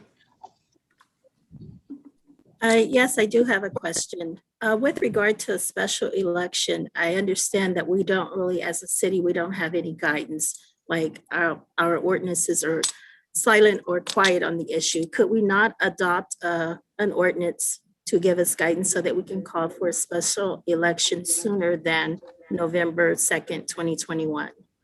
And if so, There what is would a be the provision timeline? in Government Code Section 36512 that kind of has a hybrid process which addresses the issue you're speaking to. The difficulty is that we have a timing crunch that I don't believe we can get there. That provision in Section 36512 assumes that if the city has procedures in place already and has adopted an ordinance in place, then those procedures could govern and could allow for a special election to occur earlier. We have no such ordinance in place. The problem becomes that in order to adopt such an ordinance, you have to have a 30-day effective date. So a second reading of such an ordinance, which has to occur at a regular meeting, would have to essentially occur this month. We can't get there. So while the statute gives us 60 days to act, it doesn't really allow for a situation when we don't have something in place to go the ordinance route to allow for an earlier election. Some cities, and maybe it's something in the future you could consider, you can put procedures in place to address this, but the city of Victorville's never had to address this issue and doesn't have any of those provisions in place. So we just don't have time to get an ordinance introduced, have a second reading, and then become effective in time within the 60-day period. My second question is, even we could not do it, we couldn't establish this timeline and effectively carry out this process, even if we hold a special meeting, like on some of the other, like the 23rd or the 30th of, well, we have one on the 30th, right? A regular meeting. We don't have the time? No, correct. The next regular meeting is next week, the 16th. That's the last regular meeting for the month of March. The next regular meeting is already in April. That doesn't then give you 30 days to get to the April 30th date. You need 30 days for an ordinance to become effective. So the requirement per the government code that requires you to act within 60 days doesn't allow us to go through that ordinance process. Okay. All right, thank you. Thank you, Mayor Pro Tem. And I don't have any questions as it relates to the staff report. And so now we're going to open up the public comment period. But before we start taking this, Madam Clerk, can I get an idea as to how many people are wishing to speak on this item? As of right now, I have 6, 7, they're popping up. Hold on. Please raise your hand, members of the audience, if you plan to speak on this item. So as of right now, we have 7. Okay, so it's not the chair's desire to reduce our speaking time on this. However, the chair would ask that if you, as you hear other persons speak, if you don't have something to add to that, please consider that, because we want to be able to hear everyone's opinions fully, but we want to be as efficient as we can here. So with that said, Madam Clerk, can you call on our first speaker? The first speaker is Romero Rodriguez. Good evening again, Mr. Rodriguez. I knew it would be me. Let me start my timer. I've been listening to all the everything that's been said about the removal of Councilmember Rita, Dr. Rita Ramirez. One of the things that's pressing for time is to quickly get the election through before she has time to appeal that decision that was done when she was ousted out. One of the key factors is I believe she was ousted out because she was very opposed to the budget, i.e. one of them, upping the salary for the sheriff from $250,000 to $404,000 and many other things. But it doesn't really matter if you have her there or not, if you have a new person, because it's always going to be the 3 against the 2. So you can have blank space. You can remove Blanca, and it's still going to be those 3 voting the same thing in unison. So whether they just need to fulfill something. Remember, when they elected Rita, McEachran wasn't running. So she didn't run against them. So it's not proper. They should have a new election then, if they're going to have it at all. But I suggest first, let it run its course. Let her exhaust all her appeals. Because she's not sitting down, saying, okay, they took me out. No, she's going to fight this, and we're going to help her fight. And a lot of people are behind her because we elected her. We voted for her, and we want her there. And just because 3 of you guys didn't like her, she didn't like the politics. But it doesn't really matter, because you needed somebody to maybe play the bad cop like Kennedy and Negretti used to play before. And now it's just you 3 always voting the same. And it's not believable anymore. So you had to create some kind of diversion, like ousting her out. And look, there's all these laws that you guys broke by eliminating her. She's a person with disabilities.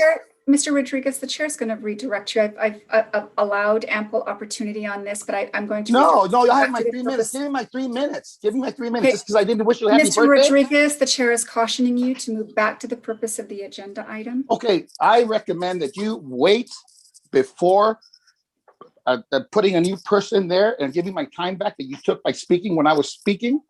And let her exhaust all her appeals. Let her go to court till finally some district judge says, you know what? Yes, they were right to throw you out of there because you had your leg amputated. You can't think straight. All right, Mr. Rodriguez. Before anything Madam else. Clerk, will you kindly mute the member? Why? Thank you. So the member of the audience was out of order. He did not bring himself back to the agenda item, which is the purpose of our discussion here today. The chair gave him much leeway, and it got to a point that we really needed to be respectful of our other audience members so that we can stay on point. All right, Madam Clerk. Craig Timchak is the next speaker. Good afternoon. I'll just make this quick.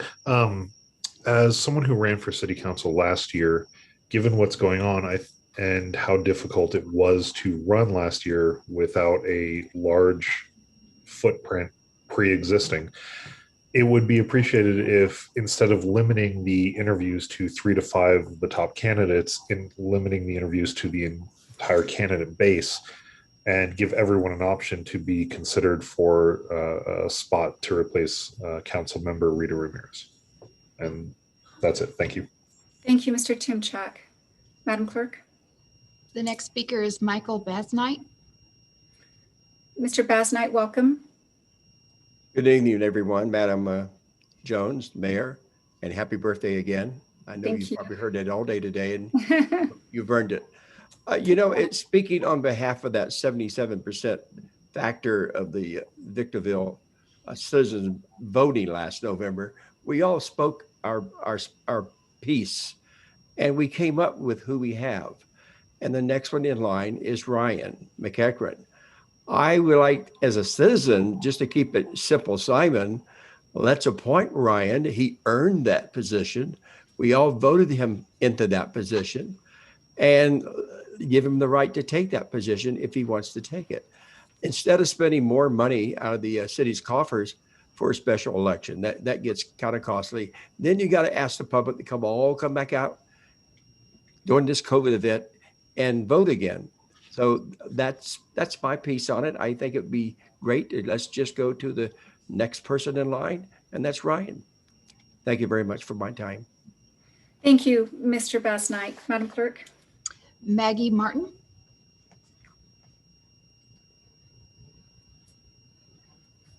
Can you hear me? Yes, welcome, Ms. Martin. Can you hear me? Yes, Oh, welcome, Ms. Thank Martin. you, Madam Mayor. Thank you. Listen, I'm in favor of appointment for just a couple of reasons. One, taxpayer money to put on a special election. It's a lot. It's really a lot. And we always have one member of the council who's complaining about the taxpayers' money, how we spend the taxpayers' money. Keep that in the front of your minds. And the other is the timelines. The timelines that this got to be accomplished are not dictated, correct me if I'm wrong, not dictated by the council or the executive staff. They're dictated by law. So there we are. So taxpayer money, filling the vacancy, and with no offense to Mr. Timchak whatsoever, I recognize that the council can choose pretty much any process they want to, by nomination or appointment, whatever you call it. But I don't see why, and this is just my opinion, I don't see why anyone would want to run for 1 year and then have to face a re-election or election campaign subsequent right after that. So that's all I have, Madam Mayor. Thank you. So Madam Clerk, it looks like that we've had a lot more people pop up with their hands. So we originally had 7, I believe. We And have. we just listened to 4 and 2, 3. Okay, I think we're still good. All right, thank you. So the next speaker, Madam Clerk. Miguel Soto Jr. Good evening, Mr. Soto. Good evening. Hello. Yes, we can hear you. Yes, thank you so much for your time. A lot that I'm hearing is for the council to elect or appoint a new council member. I think what we need to really realize is that the council is the same council who removed Rita Ramirez, and it's literally at their discretion that they can do anything, literally anything they want, since they don't have any policies put it to excuse me, any policies put in to address this issue. It's at their discretion. And so I would really like to voice that hopefully the people are able to express who's next in line and to address the concern that, oh, they're going to run 1 year and then they're going to have to do another election. Well, if that person is very capable of being a council member, I don't see why they would lose that election. I think that if people have an opportunity to express their opinion, who's next in line, not just because based on last year's results. I mean, results could have changed now. Maybe more registered voters, more people want to express their opinions. It's just important that hopefully the people, the same people, your constituents, have an opportunity to elect a new council member. So thank you for your time. Thank you, Mr. Soto. Madam Clerk. Valentine Godina. Welcome, Mr. Godina. Yes, can you hear me? Yes. Okay, I would like to have the council avoid another Brown Act violation by limiting my speaking time to 2 minutes when it's in their convenience to limit the public speaking. I have 3 minutes to speak and I wish that to be honored. Number one, we have come across this before in 2012 when there was a council member who was found to be living in Oak Hills and he was removed. So this is not new. This is just ignoring facts from our spin cycle 1 and spin cycle 2, who I will call Maytag and Whirlpool. Now this is not going to cost us any more because we have a possible special election coming up, which we can tag onto, and other cities do so. So it's not going to cost us more. Aside from that, things have changed. The council does not represent every citizen. The council represents whoever they want because you vote as a block. What council member 1 says, council member 2 agrees, council member 3 backs it up, we're done. That is an unfair representation, an unfair treatment of the voters. We deserve the right to a special election to vote for whoever we want to counter 1, 2, and 3 who have no idea what they do except agree with each other. That is unfair for those of us who ran and for the voters of Victorville. If you truly represent the voters of Victorville, give them a special election, which is not going to cost you. We spend more money on frivolous things. Spend the money, which is not going to be that much because of a special election coming up. Let the voters speak. You don't speak for all the voters. You speak for a special group and for yourselves. Let the voters, all the voters, speak their voice.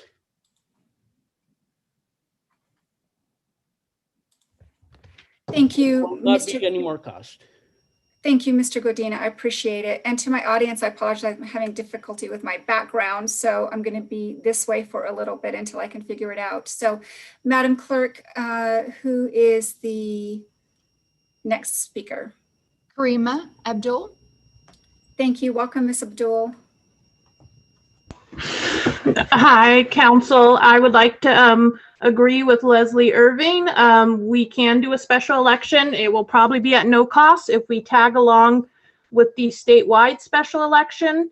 And we can also do a special meeting just like this one in order to meet the state timeline. So it seems like a lack of will rather than a lack of ability to call a special election and let the people speak for who they want and let them speak about whether they feel Rita Ramirez's removal was appropriate or not, by who they choose to replace her. So I'm for the special election at no cost to the people so they can speak how they feel about the removal of Rita Ramirez and choose who they want to choose. Democracy at its finest. Thank you.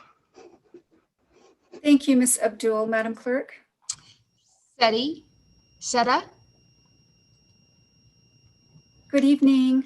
Good evening. My name is Seta Gazarian. I've been a resident of Victorville for over 35 years, and I too am in favor of a special election. I am very concerned that the same board who voted to remove Dr. Ramirez will then be hearing or interviewing candidates. And it would be even more concerning if that was also done in closed secret session. So we do need the voices of the people on this. As a member of the community for such a long period of time, we cannot be suppressed and our voices cannot be bound for any longer on this issue. I would like to remind the council that yes, Ryan McCachran came in 4th place, but it was by 21 votes out of tens of thousands. That hardly gives him a mandate to sit on this council, and that is why a special election is the only way to resolve this issue. I would also like to remind the council that over the last 2 election cycles, the city of Victorville voters and residents have decided to put an all-female council at the head of this city to run this city. And as a feminist, I am a little appalled that we are considering appointing a man to an all-female council once we had finally shattered that glass ceiling.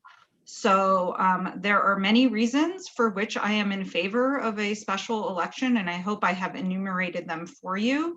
And I look forward to voting for another woman on the ballot at the time of the special election. Thank you. Thank you, Ms. Gazarian. Madam Clerk. The last speaker is Concerned Citizen. Thank you. Hello there. I just want to tag on to what Liz Becerra said. I think she's absolutely correct. The voters have spoken. And also, though, Tim, was it Tim? I forget his last name. No, Craig Timchuk. Like to tag on to his as well. I think he has a point that there is something to be said about a good fit for all the members of the council. So I just wanted to share that. Thank you very much. Madam Clerk, are there any other requests? There are no other requests. Thank you. With that said, the public comment period is now closed. Chair brings this item back to the council. So this is one of those interesting items where we really need to have some kind of a discussion before, I think that we can make a reasonable motion. So what I think is going to be helpful is if we start that discussion, and then from that, we see if we can develop a motion from it. So the chair is going to begin by calling on each council member to answer this question. Shall we call for a special election, or shall we make a provisional appointment? Please share your views about your preference. And we're going to begin with Member Becerra. An appointment only because there is no special election coming up. We would carry the brunt of the cost. And unless the city clerk can fill us in on a special election coming up, Ms. Robinson? No, I cannot. Okay. So mine is an appointment only because there is no special election this year. There's no election this year at all. So we have to pay for everything from the start to the finish, printing, sending everything out for 1 year. So maybe even like Mr. Timchek said, the next 19 people, I guess, that are on the ballot that are left, there's our 19. But I don't see having a special election because of the cost. That's all I have. Thank you.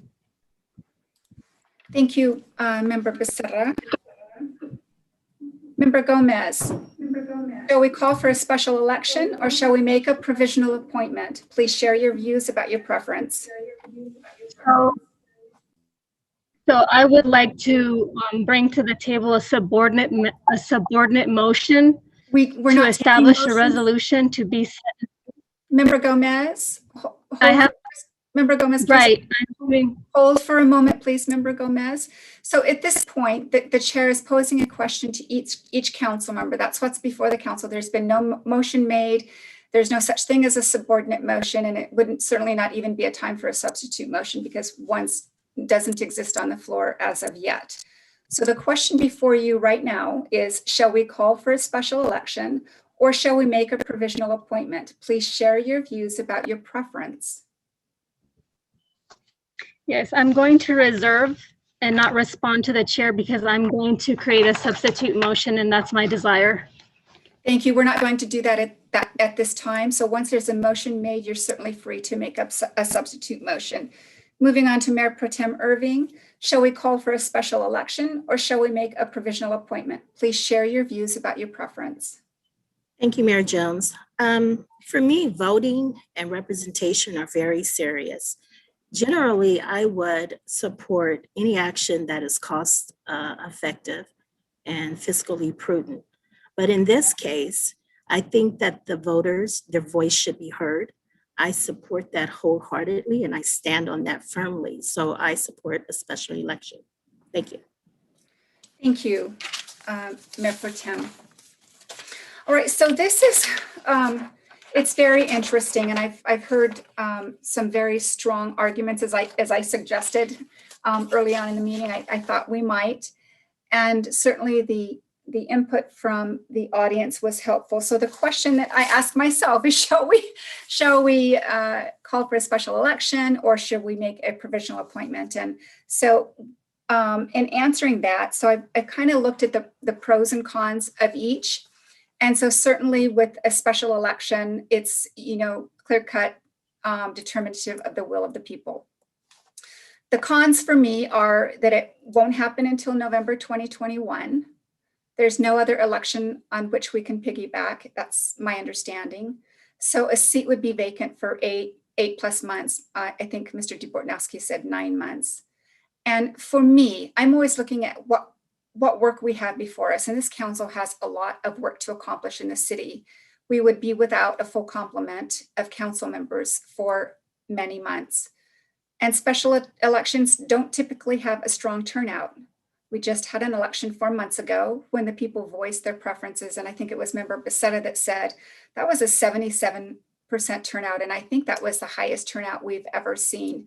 So that was a real get. And I think that that spoke very clearly as to the will of the people just a few short months ago. Cost of the city is certainly going to exceed $135,000. That's always an issue for me. And then this is where I really thought about it. So I think it was, we had 22 candidates in the last election. They invested a lot of their time, and in some cases, a lot of their money to be elected to a 4-year seat. So this would be for a 1-year seat. I'm not sure how many candidates would wish to make this kind of an investment on top of what they've likely just done, and then potentially run again in 2022. It's a lot of investment, a lot of effort. I almost think it's too much to ask of those people that just ran in the last election. So in my view, it typically takes about a year to grow your legs as a council member. So potentially that entire year could be consumed in learning and training that might not produce fruit during that time, or even if that person were to go on and run again in future elections. So I don't know that a special election is necessarily fair to those people that just ran a few short months ago.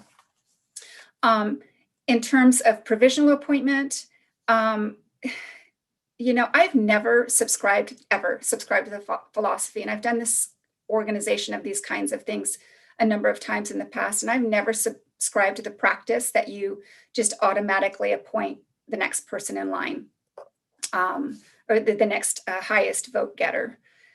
So I've really tried to listen very carefully to what everyone is saying, because whatever we do, it has to be fair and it has to be rigorous, whether it's the people voting or it's the council making those determinations. So the pros for me on appointment are that, well, number one, we have a lot of work ahead of us, and we could have a full complement of council members within maybe a month.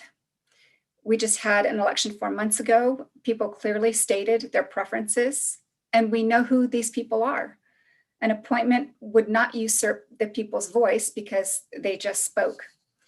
And the city wouldn't have to expend in excess of $135,000 when this council is fully capable of making well-informed decisions. And community members beyond just registered voters would be able to comment during the appointment process. So we would be able to hear from a larger swath of people if we were to do an appointment process.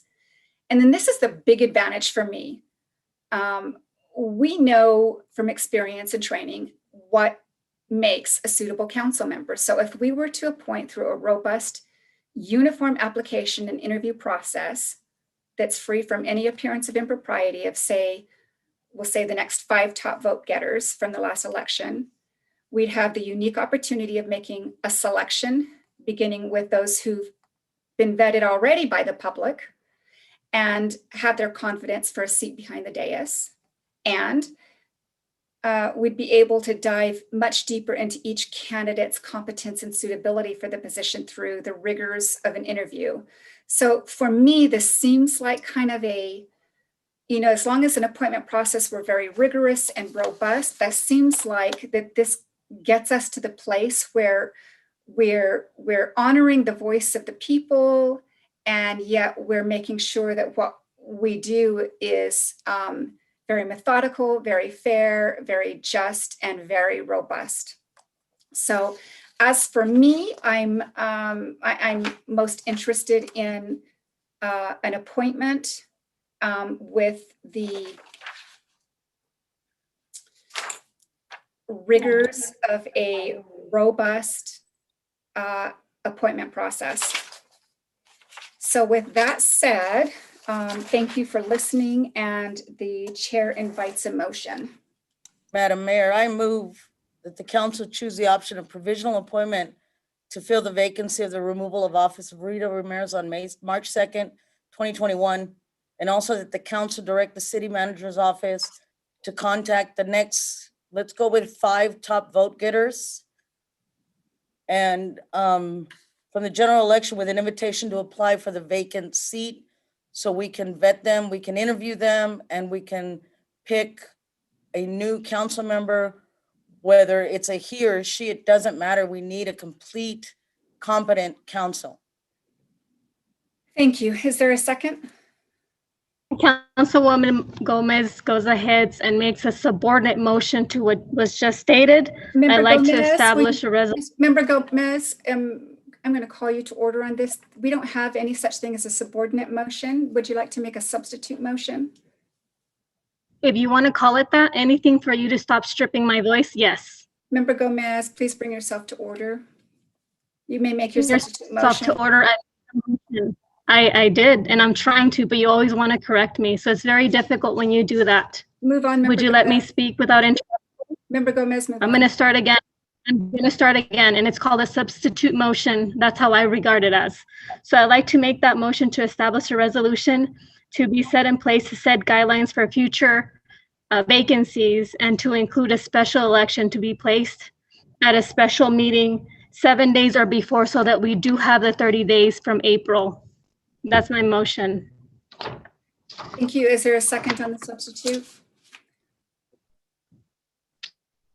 I want to clarify something on your motion, Councilwoman Gomez. It's my understanding that we would have to revisit this on a regular meeting. Is that correct?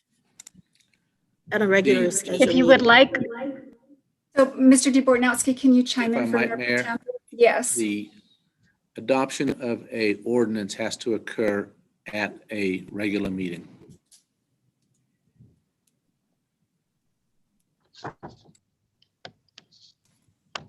What's your motion, ma'am?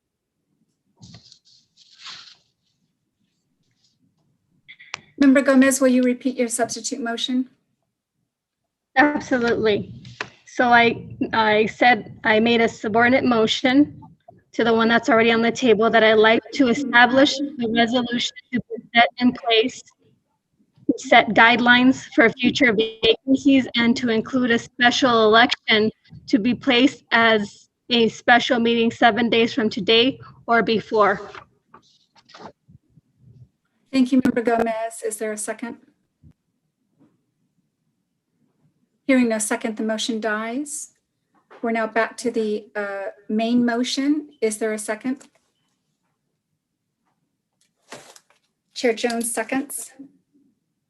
We'll now get into discussion on the pending motion, beginning with Member Becerra. Again, like I said, we don't have a special election coming up. It's going to cost us in excess of $135,000. 77% of the people came out and voted for us, guys. We need to take that into account. I'm not saying we go with next in line, but there's 19 people left on that list. If you want, let's open it up to more. But if we go with a special election, we're not looking at filling that seat until November, and it's only for a year. And even then, we don't know what could happen. It's going to be mail-in voting. The fraud that could happen in mail-in voting could come back and haunt us again. We control the whole entire voting.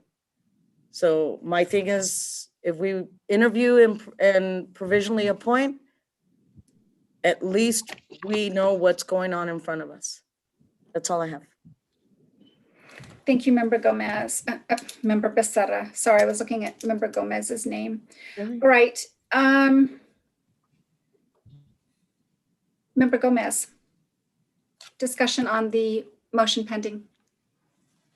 Yes, so there is no change. These three women are always going to vote together. We see it since the beginning. Member So Gomez, I'm going it to doesn't direct even you matter to the motion. 3-2 or 3-1. So Member Gomez, I'm not going to is out of order and will bring herself to I'm not order. going to vote for Ryan Madam McCaffrey. Clerk, I'm will just you not going to vote for read the McCaffrey. number? Thank you, Madam Clerk. So Member Gomez is out of order. The point on the agenda is that we are discussing the motion and nothing external to that. So Member Gomez refused to bring herself to order. So we're going to move on to Mayor Pro Tem Irving. Yes, thank you very much, Mayor Jones. While both you, Mayor Jones, and my colleague, Councilwoman Becerra, really posed some very compelling arguments, again, I think that it's just transparent. It's a very conservative approach, and it's just cleaner if we hold an election. I understand that the time frame is, far. Where we will have a vacancy for a long period of time, but I think that we're capable and we can hold down the fort. But those are my sentiments. I just believe that the voice of the people should be heard, and those are my sentiments. Thank you. Thank you, Mayor Pro Tem Irving. So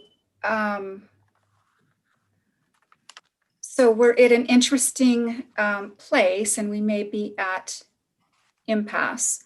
And here's the concern that I have, and this can happen frequently when you only have 4 members on the council, is you can be at an impasse and have a tie on issues that are very important to our community and certainly to getting the business of the city done. So at this point,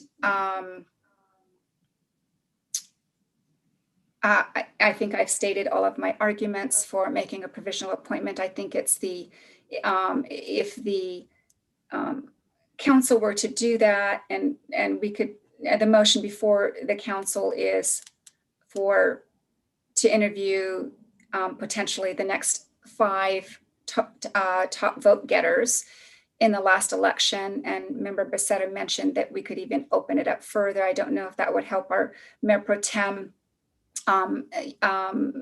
move more toward this, a special provisional appointment. But, if we were to do a provisional appointment, the mayor would then be looking to establish an ad hoc subcommittee. And I would certainly, if the council were in favor of doing that, I would certainly want to appoint Mayor Pro Tem Irving, because she has a keen eye, strong heart, I believe, as we all do, for making sure that whatever we do is very sound, makes good business sense, very transparent, above any appearance whatsoever of impropriety. And I think that ad hoc committee could really establish a very well thought out appointment process that would certainly be subject to council approval. But I think that's probably the best that we're going to hope to achieve here. Otherwise, we're at impasse. And so now I have to ask Mr. DeBortnowski what would be the next course of action if we take a vote that's on the floor, or we don't get a substitute, maybe to consider doing a provisional appointment, maybe opening the field up larger. What are our options, Mr. DeBortnowski? Essentially, if you took the vote, and from what I've heard from the council members, if it ends up as a tie vote, it's basically a lost motion. It doesn't prevent it from being reconsidered by a majority vote of the council at the next meeting. So the problem that I do see is that you are running up to a 60-day time frame. I did want to point out one thing. There was a comment made by a member of the public that if you go through an interview process, that those interviews can be held in closed session. That is not the case. Correct. If you do an interview process, that would have to occur in a public meeting. So there's no way that, that it would be complete transparency. But certainly tonight, if the vote ends up as a tie 2-2 vote, it would be a failed motion. And if you can't get it resolved prior to the end of the 60 days, then basically the seat would remain vacant until the next election in November. So just a quick question on that. So my understanding is the rules on reconsideration are, it's not a majority vote, it's a 2/3 vote of the full membership. Yeah, but essentially, since we have 4 people, you're going to need 3 votes. Okay, so, okay. All right, so I think that at this point, we have a motion on the floor by Member Becerra, and there's a second, and at this time it's appropriate to take the vote unless there's a substitute motion. Councilmember Becerra, Aye. Councilmember Gomez, I'm not voting for McCachran. Member Gomez, we're asking you to vote on the motion pending. I did. I said no McCachran, and I'm not voting for the motion either. Okay, Member Gomez is moving on. Mayor Pro Tem. No. and Mayor Jones. Yes. That's a lost motion. It is a tie vote. Is it so Member Gomez's vote was a no on the motion? Yes. Or was it just no that she was not going to vote for member? After she said that, she stated she was no on that motion. Okay. All right. So this motion is a lost motion. It can be reconsidered. And we're going to run up against very serious timelines, council members. So I would suggest between now and, if I could respectfully suggest between now and the next council meeting, we need to think very carefully about this and what this means to our council, getting the work of the city done, and what this means to our community. All right, that said, that concludes that item. And we are going to take and I apologize, I lost my virtual background. We're going to take actually, before we take a break, we're going to go ahead and take public comments. We're going to move to item 3.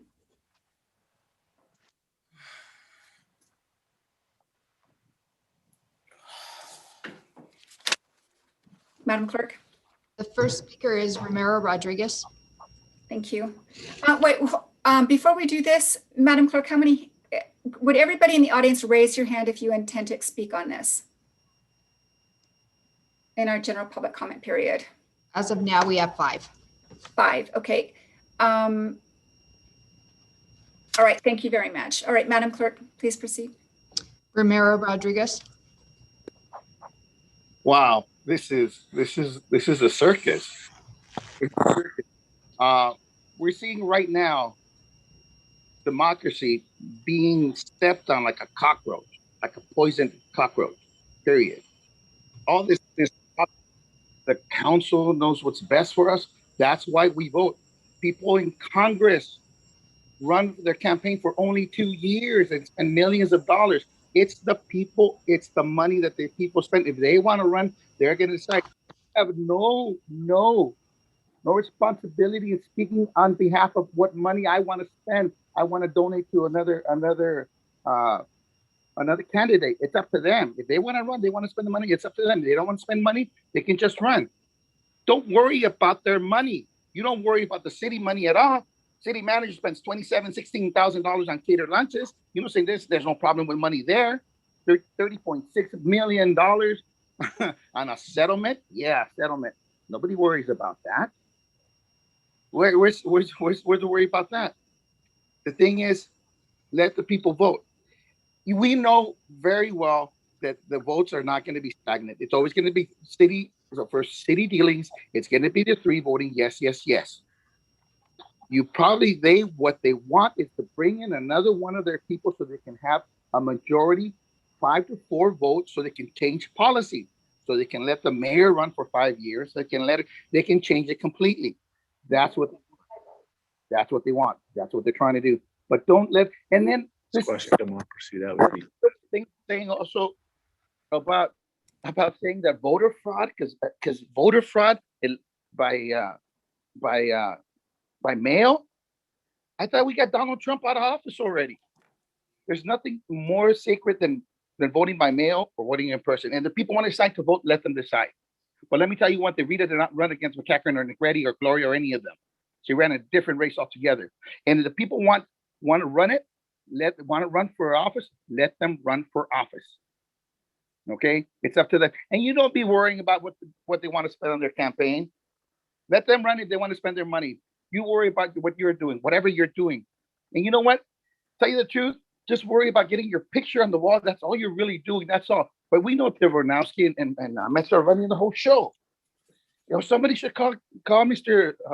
Cox. They don't know what's going on, so he can, call in on this thing. This is ridiculous. It's so openly unjust what you guys are doing. You can see right there, you didn't want it to begin with because she's not for the budget. She's gonna let us know, let the people know what's on that budget, and everything is gonna cost us. It's always cost us money. It's all of the big old racket. It's all about what the city gets. You guys don't represent the people, you represent the Your city. time is up. The next speaker is Michael Basnight.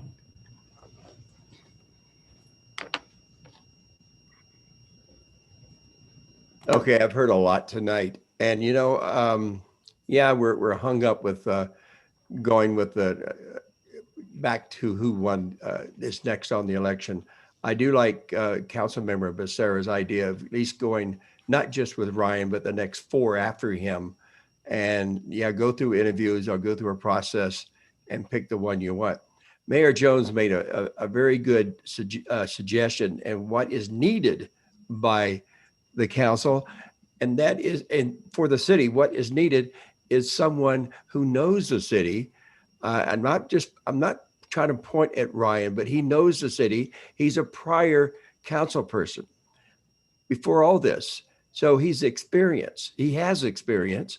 That's what's going to be needed to keep this council meeting in straight and make the city survive and do well. So that's only reason I would say go with Ryan McGarren. But yeah, if you want to take 4 more so we can have competitive interviews, well, that's fine. But keep in mind what Mayor Jones said. We need someone who has experience. If you get somebody from those 5 that doesn't have any experience, wow, now we got a training session for the next year. And that takes a while for that person to really get their feet on the ground. So as a citizen, that's where I'm coming from. I don't want to have to go back to even a mail-in ballot or in-person ballot and vote all over again. The people spoke.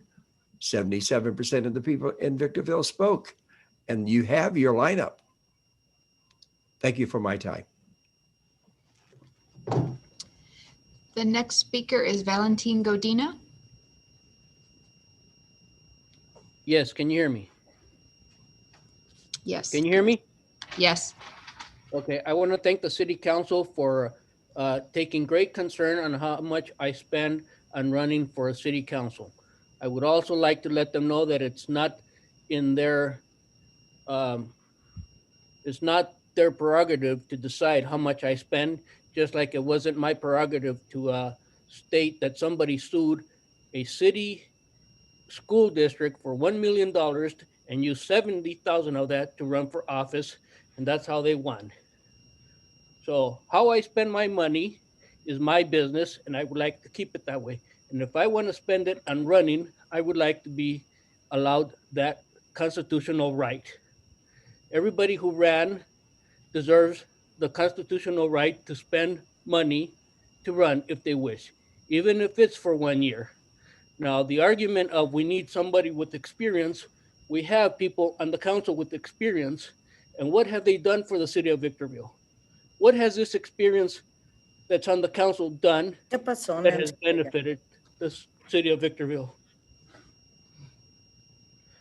So you do not control my vote. You do not vote for me. You do not control the vote of the residents of Victorville, and you do not speak on behalf of all the voters of Victorville. Let them speak, let them decide. Let the Constitution work the way it's supposed to work. Let us vote. This spin cycle about voter fraud and mail-in fraud ballot, that's just another spin by Miss Whirlpool and tactic to scare the public. Like the previous speaker said, Donald Trump is no longer in office. Stop using those scare tactics. Thank you, Mr. Godina. And- Madam, oh, my apologies, Mr. Godina. I thought you were finished. Please go ahead. Yes. And in the spirit of Dr. Seuss, we have seen how thing 1, thing 2, and thing 3 vote as a block, and that is very concerning as to are we getting fair representation, and will we get fair representation? Now Thank I am you. Thank you, Mr. Godina. Madam Clerk.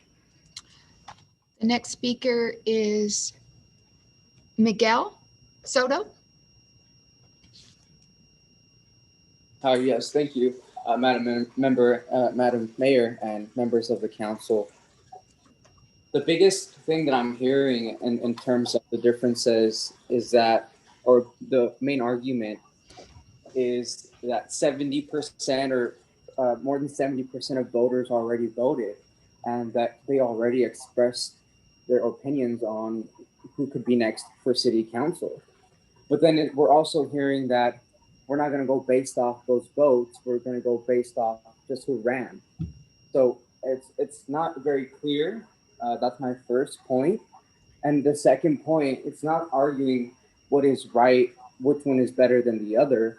We're arguing whether the city council is going to appoint a council member versus the people. Because the people have not expressed, and the people who are speaking, like 5 or 7 or however, is not the total of the city of Victorville residents. That's just those who were aware of this special meeting. There needs to be an opportunity for people to actually express who's going to be next in line, next in this succession, regardless if it's transparent. The ultimate deciding factor is going to be into the city council. And that's very concerning as a person who believes in a limited but strong government, as a conservative, as a strong moderate. And I'm sure Mayor Jones, I know you're a conservative as well. We need to allow the people to express who's going to be next in line, even if it's costly. That's not the city council's money. That's the taxpayers' money. So let us express whether we're going to elect someone in line, not based on results of last year or the recent election, because things have changed. Things could have changed. And we could have more people running. We could have more people involved, more voters. We can't go based on the previous election. We have to consider the people that are here now who can see and know what's going on within the council. And so please, Council Members Gomez and Council Member Irving, continue to let the people choose who's next in line, even if it's a dead, or even if it's a state, or even if it continues to die in the meeting. Continue to stand by that, because the people are standing by you. The people, let's not forget that. Thank you. Thank you, Mr. Soto. Madam Clerk. Maggie Martin. Thank you. Welcome, Ms. Martin. Can you hear me? Yes. Okay, let me jump right in. Point 1 about mail-in ballots versus voting at the polls. I'm going to share a story briefly. When I registered to vote this last election, I specifically said that to the ROV, San Bernardino County, that I did not want a mail-in ballot. Well, guess what? Everybody and their brother got a mail-in ballot, whether you want it or not. And what does Trump have to do this? Let me tell you what. 10,000 sworn affidavits before Congress, sworn affidavits of voter fraud. And I believe the state was, I want to say Minnesota, up there somewhere, Minnesota, and possibly Wisconsin, but I'm thinking Minnesota. That's point number 1. Point number 2, I heard something about a board member, $1 million lawsuit, spent their money for the campaign. That's how they got in there.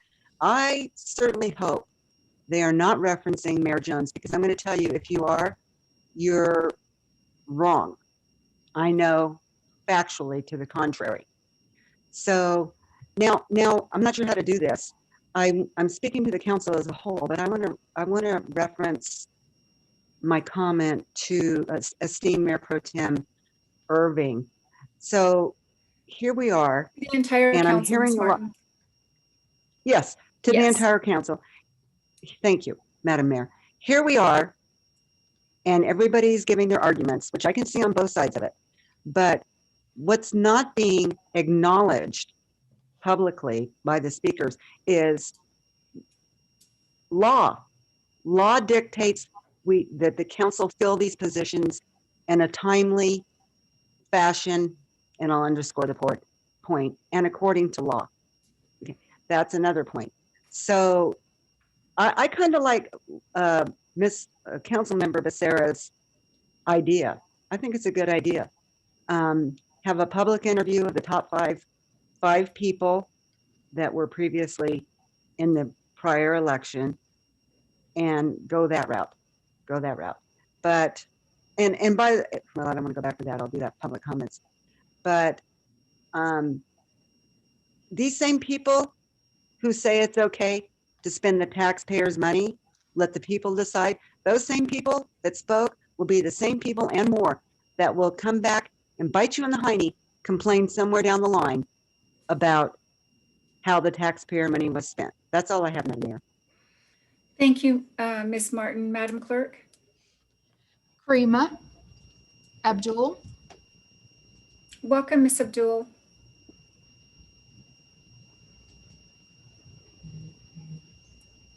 Hello? Yes, we hear you. There it goes. Okay, yes. Yes, I'm for the special election.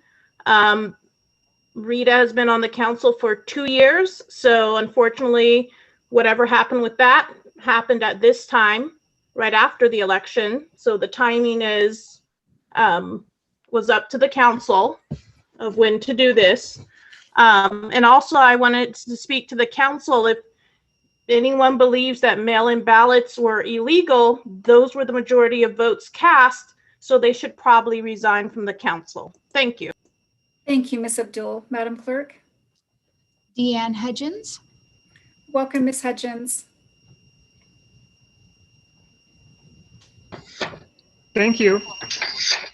I just wanted to point out that there are some issues that come before the council, agenda items that come before the council that require a 4/5 approval, like the budget. And if they don't get a 4/5 approval, which in the case of only having 4 council members would mean 100%, there could be some serious issues with the city being able to do their business. Thank you. Thank you, Ms. Hudgens. Madam Clerk? Paul Marsh. Welcome, Mr. Marsh. Thank you, Madam Mayor, Mayor Jones, council members. All we've heard today, all I've listened to is, back and forth from the audience, accusations, things of that nature. All that stuff is unwarranted. I mean, the decision that needs to be made is, do you appoint or do you hold a special election? Now, as far as making it fair, I think it's very fair. The fact that you decided instead of just going with the runner-up, going with the next 4 to 5 people, and having an interview process. A decision has to be made. Today is a perfect example of what we might have to look forward to. God forbid, another year or possibly 2 years, or the remainder until the next election. Okay, is the fact that Victorville as a city and us as residents, we can be hurt if there's no decisions that are able to be made because everything is a tie vote. So we cannot have a 4-member council. It doesn't matter who's holding down the fort. We can't go that route. So instead of listening to, You're fine, Mr. Marsh. Oh, okay. I'm sorry. I thought instead of listening to the rhetoric of the public, who a lot of them have really no vested interest in what's going on. They just want to pose an argument. And, you know, I'm at the point where I don't really care what people think about me. You guys need to make a decision, you know, and the simplest decision and the most efficient decision and the most economical decision right now is an appointment. I appreciate, thank you for the time. Thank you, Mr. Marsh. Madam Clerk? Those are all the speakers. Thank you, Madam Clerk. Oh. All right, so, I'm sorry? Madam Clerk, thank you. So the public comment period is now closed. And we're going to move on to the declaration of closed session items by our city attorney, Mr. DeBortnowski. You recognize a member of the public. I'm sorry, Member Gomez? Did you, I'm sorry, I couldn't hear you. What did you say? She's frozen. Okay, so again, moving on, Mr. DeBortnowski, declaration of closed session items by our city attorney, please. Thank you, Mayor and council members. We have one item this evening. It's existing litigation pursuant to Government Code 54956.9 D1. The case name and the case number is set forth on the agenda. To the extent there's reportable action, we will report it at the conclusion of the closed session. Thank you, Mr. DeBortnowski. So with that, we're going to recess to closed session.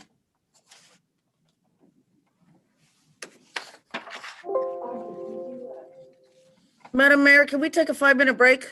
Yes. So, let's all take a, shall we take a break until 7:30 and we'll come back into closed session? So 7:30 we'll be in closed session. Madam Clerk, I'm going to leave the meeting and come back in to see if I can restore my background. Okay. I said I wanted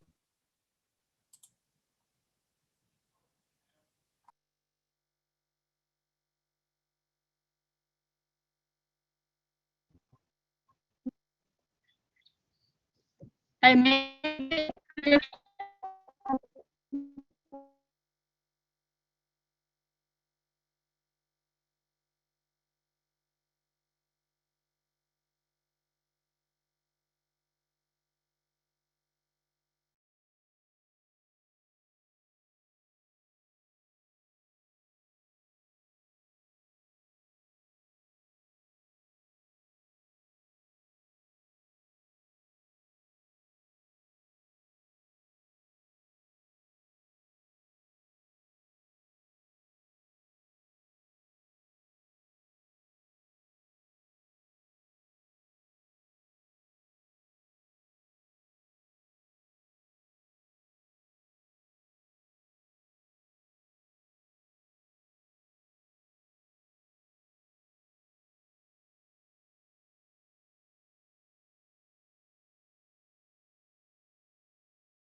She's,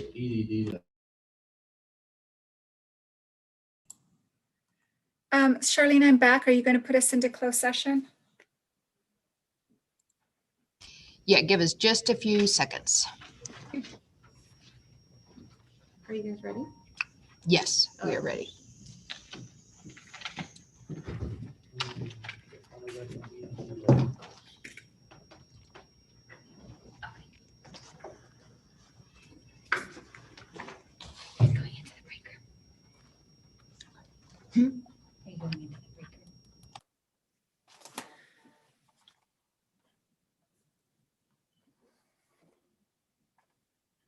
We're going into the person.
Hmm?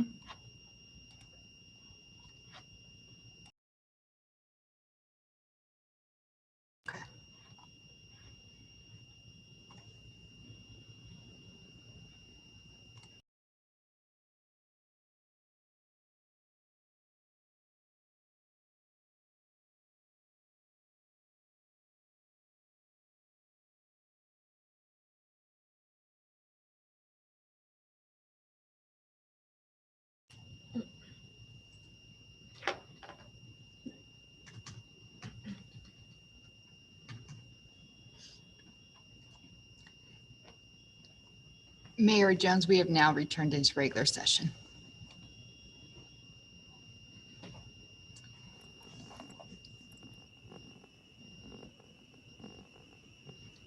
You are muted, Mayor Jones. I'm trying to be so good. Thank you. Well, good evening again. This is Tuesday, March 9th, 2021. The time is 8:08 p.m. We're resuming the open session of our special meeting, the following of which will come to order. Victorville City Council and the same council also sitting as the Victorville Library Board of Trustees, Southern California Logistics Rail Authority, Southern California Logistics Airport Authority, successor agency to the redevelopment agency, the City is Housing Asset Successor, Joint Powers Financing Authority, Victorville Water District.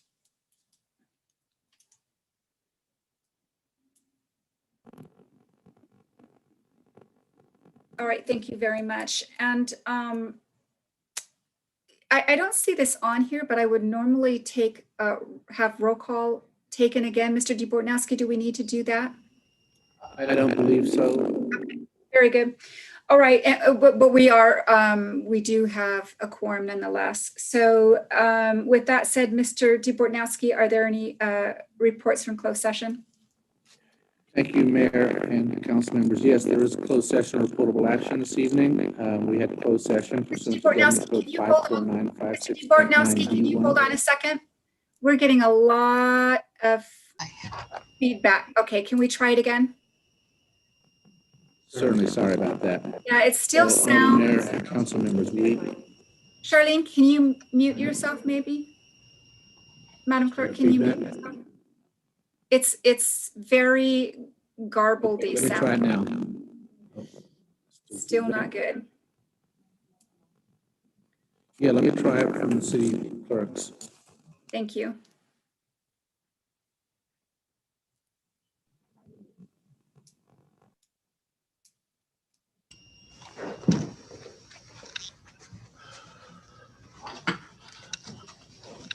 I am not Charlene Robinson, however. All right, we can hear you just fine now. Thank you for your patience with us, everyone. All right, will you please proceed with the report out from closed session? Thank you, Mayor and council members. We had a closed session this evening pursuant to existing litigation pursuant to Government Code 54956.9D1, case name Blanca Gomez, Unemployment Insurance Claim Appeal, case number California Unemployment Insurance Appeals Board, case number 6635704. There is a reportable action on a unanimous vote of 3 council members, with council member Gomez being absent. The council directed the initiation and continued investigation of potential fraud by council member Gomez based on a opinion received from the administrative law judge in this unemployment insurance matter. And in addition, to make documentation related to that, which is already public, available to the public. And that, again, vote was a 3-0 vote with Councilmember Gomez being absent. That is all the reportable action this evening. Thank you. And just to be very clear, Mr. DeBortnowski, Member Gomez was absent from closed session. Is there a good reason for that? Yes, she was a party to this action and as such would have a conflict of interest. Therefore, it's inappropriate for her to participate in the closed session. Thank you. Thank you, Mr. DeBortnowski. That matter being concluded and having no further business before us, this meeting is adjourned.